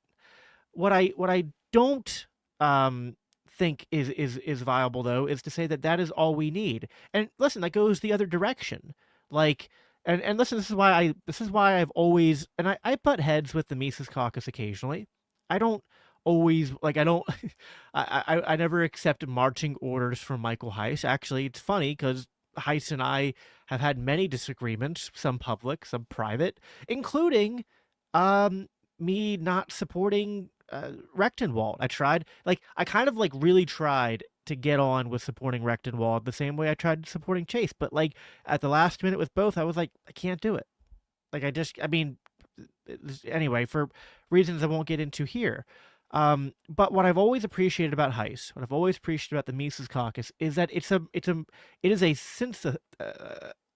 synthesis of combining the local action with trying to do things at the state and federal level as well. It's not it's not a sort of like one-dimensional strategy. It is rather a multi-dimensional strategy. And I think that that is sort of the path forward, is that we need to be attacking the behemoth that is the state on multiple fronts from multiple angles. And one of that, I think, like, listen, as bad as it is, and like I sometimes get annoyed with like the we're here to end the duopoly and the two-party system and all that. Like that can kind of be a meme. We live, for better or worse, in what is essentially a two-party system. But what would be interesting is if the Libertarian Party and consequently the Libertarian voting bloc were to become impactful enough that you could almost, even though we don't live in a parliamentary system, you could use the Libertarian Party at the federal level to participate in the formation of coalitions in the same way that you see that happen in parliamentary systems. And that's kind of the way I view this. And is that going to be a cure-all that works overnight? That strategy going to be an unmitigated success? No, but like compared to what? Like nothing is. I mean, we live under like the most totalitarian state in history. So kind of every strategy is sort of an epic failure right now. Like no matter what you're doing, if you're not voting, if you're voting Republican, if you're voting Libertarian, if you're doing agorism, if you're and all of these things, it's like, how successful are they? Well, look around. That's how successful they are. I made this joke on the LCI election night live stream. I was like, the only wins we get as libertarians are usually convincing people that libertarianism is true, which is followed up by a heartfelt congratulations, welcome to the losing team, right? Because that's what we do. Like libertarians lose, and so it's like we got to come up with something different. We have to have not only a synthesis of like a political strategy that focuses on decentralization, localization, nullification with also top level stuff, but we need a synthesis of strategy and principle, which is something that Dave talked about, which I agree with. And it feels like a lot of libertarians are stuck in this like step one, we just be perfect ideological libertarians and preach that, and step two question mark, and step three, we've defeated the state. Listen, the other thing here, and I'll end on this because it's getting late. I kind of feel like we also need to be realistic, like and be a little honest with ourselves. Listen, I bleed black and yellow when it comes to my political ideology, okay? I will go to the bat for Rothbard and Hoppe and private law, polycentric legal theory, the non-aggression principle, self-ownership. I believe in these things. I believe in the truth of these things. I also have about a 0.000000001% confidence that at any point between now and eternity that humans will ever live in a stateless society. I just don't know that that's ever going to happen. So, what just like give up, like throw in the towel, or do what we can to make things better? And I got really upset by. I don't think Monhop meant it this way, but it sounded super black pilled. Like, oh, what does it matter? You just save some people, save a few people's lives. Like, it matters a lot, actually. Like, sometimes that's all we can do in this life is just like, listen, like we probably aren't going to end Israel's war in Gaza. Like, as horrific as that is, I don't see that we're going to, somehow convince the, America and the international community to unite and stop Israel, let alone believing that Israel would listen. It wouldn't lead to further conflict. But if you told me that there was a certain way that we could participate in a political coalition that, while imperfect, maybe lessened the death machine to a degree that it, maybe hundreds or thousands of lives are saved, you're gonna tell me that that wouldn't be worth attempting? Uh, you know, and I guess I'll end on this because I think some people uh have said like, well, you say, I saw Hody in the comments saying that, well, you say you went into this, you voted for Trump and you knew who he was, so it's like, well, you knew he was going to lie to you, and we knew it was very likely. We knew that we couldn't just count everything he said and take it at, we take it to the bank.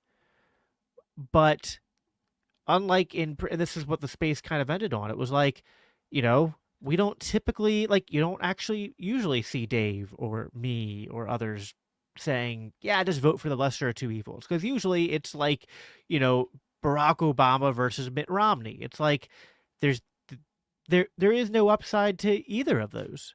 There is, even if I could make the argument for one being the lesser evil, it's like, just that's not enough. With Trump, it's like, well, his bottom is Mitt Romney. His bottom is the status quo.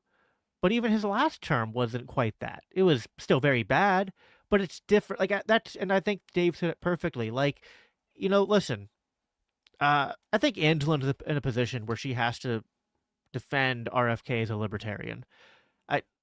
I'm not in that position. I'm not going to. Like, RFK is not a libertarian. I hope he becomes one.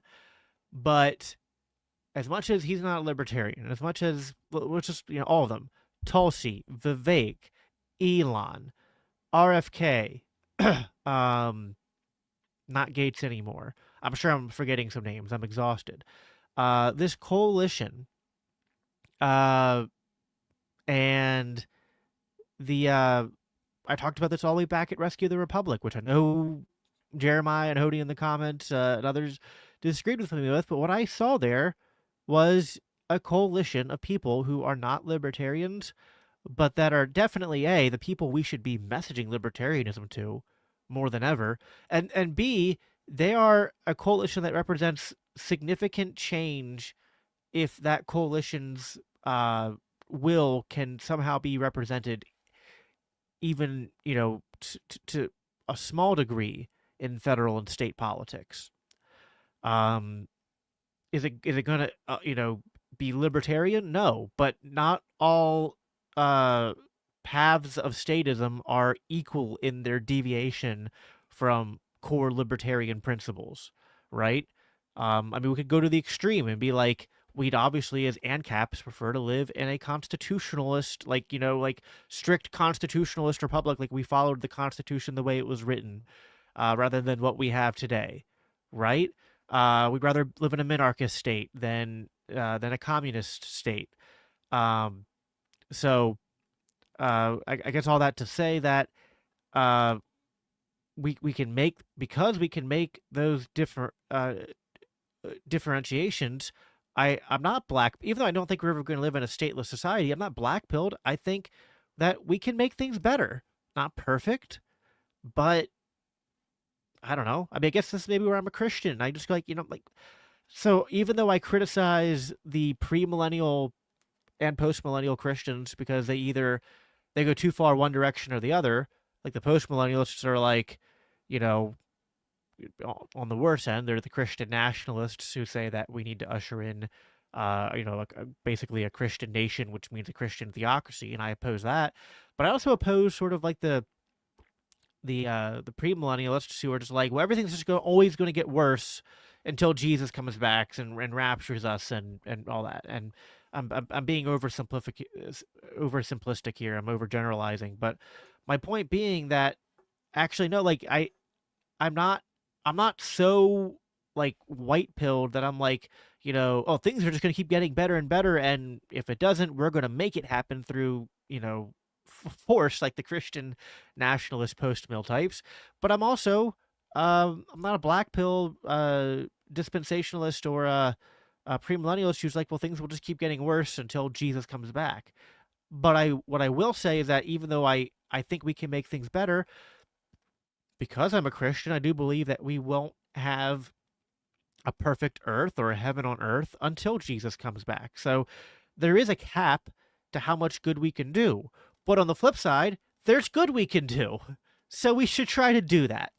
I guess that's what I'll what I'll end on here. I don't know if I want to read through the back and forth. There's a lot of comments here. I guess I'll end on this disclaimer that there's a lot of people on that panel. I'm friends with most of them. Doesn't mean I universally agree with everything they say or how they say it. But I'm not here to I don't know, litigate all of that. I'm happy to participate in this kind of stuff. I think it's good, actually. Thank you, Jeremiah, for coming on and speaking. And I actually thought, like, I feel like Dave, if you guys would have had 10 more minutes, I don't think you would have convinced Dave because he didn't convince me, but I think he would have respected your position a little bit more. I do think that there is at least the heart of your critique is that, yeah, you do have to be careful because they can sometimes just throw you some breadcrumbs and placate you, and that can actually be the road to increased tyranny and statism. Let me know in the comments if that's at least quasi a steel man of one of your concerns. That is a very fair point. And the only antidote to that is we have to call a spade. And I don't know. Listen, if Trump delivered on his promises, those wouldn't be breadcrumbs to me. But if he just promises stuff and then follows through on none of it, then we can't do apologetics to be like, oh, well, but he's still a good, like, we'd have to say, listen, the choice we made was based on the knowledge we had at the time. And with the knowledge we had, we made the best choice we had. With hindsight being 2020, if we go back and see that Trump doesn't do any of the things he talked about, and it's just 2016 or 2020 worse again, then we say, okay, like, voting doesn't mean that we unequivocally support or endorse everything he says or does. And if he doesn't do good things, then we continue to call him out, and it raises the bar for next time, because if Trump doesn't follow through, if Republicans try doing that again, it's like, I don't know, people have tried this before, they haven't come through. What makes you different? You're gonna have to prove that. So anyway, a lot of thoughts. I could keep going, except for the fact that I've been up since 6 o'clock this morning, and it's 11:40 p.m. my time. So anyway, I appreciate you guys being here. God, I could keep reading these comments for a while. I'll have to cut it off at some point, and that point is now. I appreciate you guys being here. Appreciate you guys being there in the chat. Before we hop off, all those who are still watching, please make sure you've given this video a thumbs up. That way more people can watch it. Subscribe if you haven't already.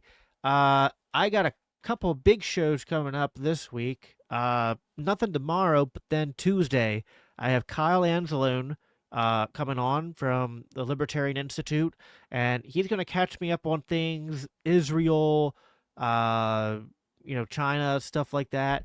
And then I got Scott Horton coming on Wednesday to talk about his new book, Provoked, which I do have, just not down here in my office. But man, that book is huge, and I made a mistake thinking I could get it all read before Wednesday. But I'm going to do my best to read as much as I can and talk to him about it. So both of those. So my conversation with Kyle will be Tuesday at like 7:30 or 8, I think. Scott will be a little bit earlier. It's going to be, I think, a 6 o'clock or 6:30. But I'll have those scheduled, posted out on my socials and on YouTube by tomorrow, so keep your eye open for that. And that's all I have for you guys for today. Okay, that's the start of a steel man. I'll take it. I don't know why my camera is losing focus here. It's probably telling me it's time to go. Like, you've been on long enough. All right, guys. I'm going to go to bed. Thank you for being here, and talk to you next time. Take care.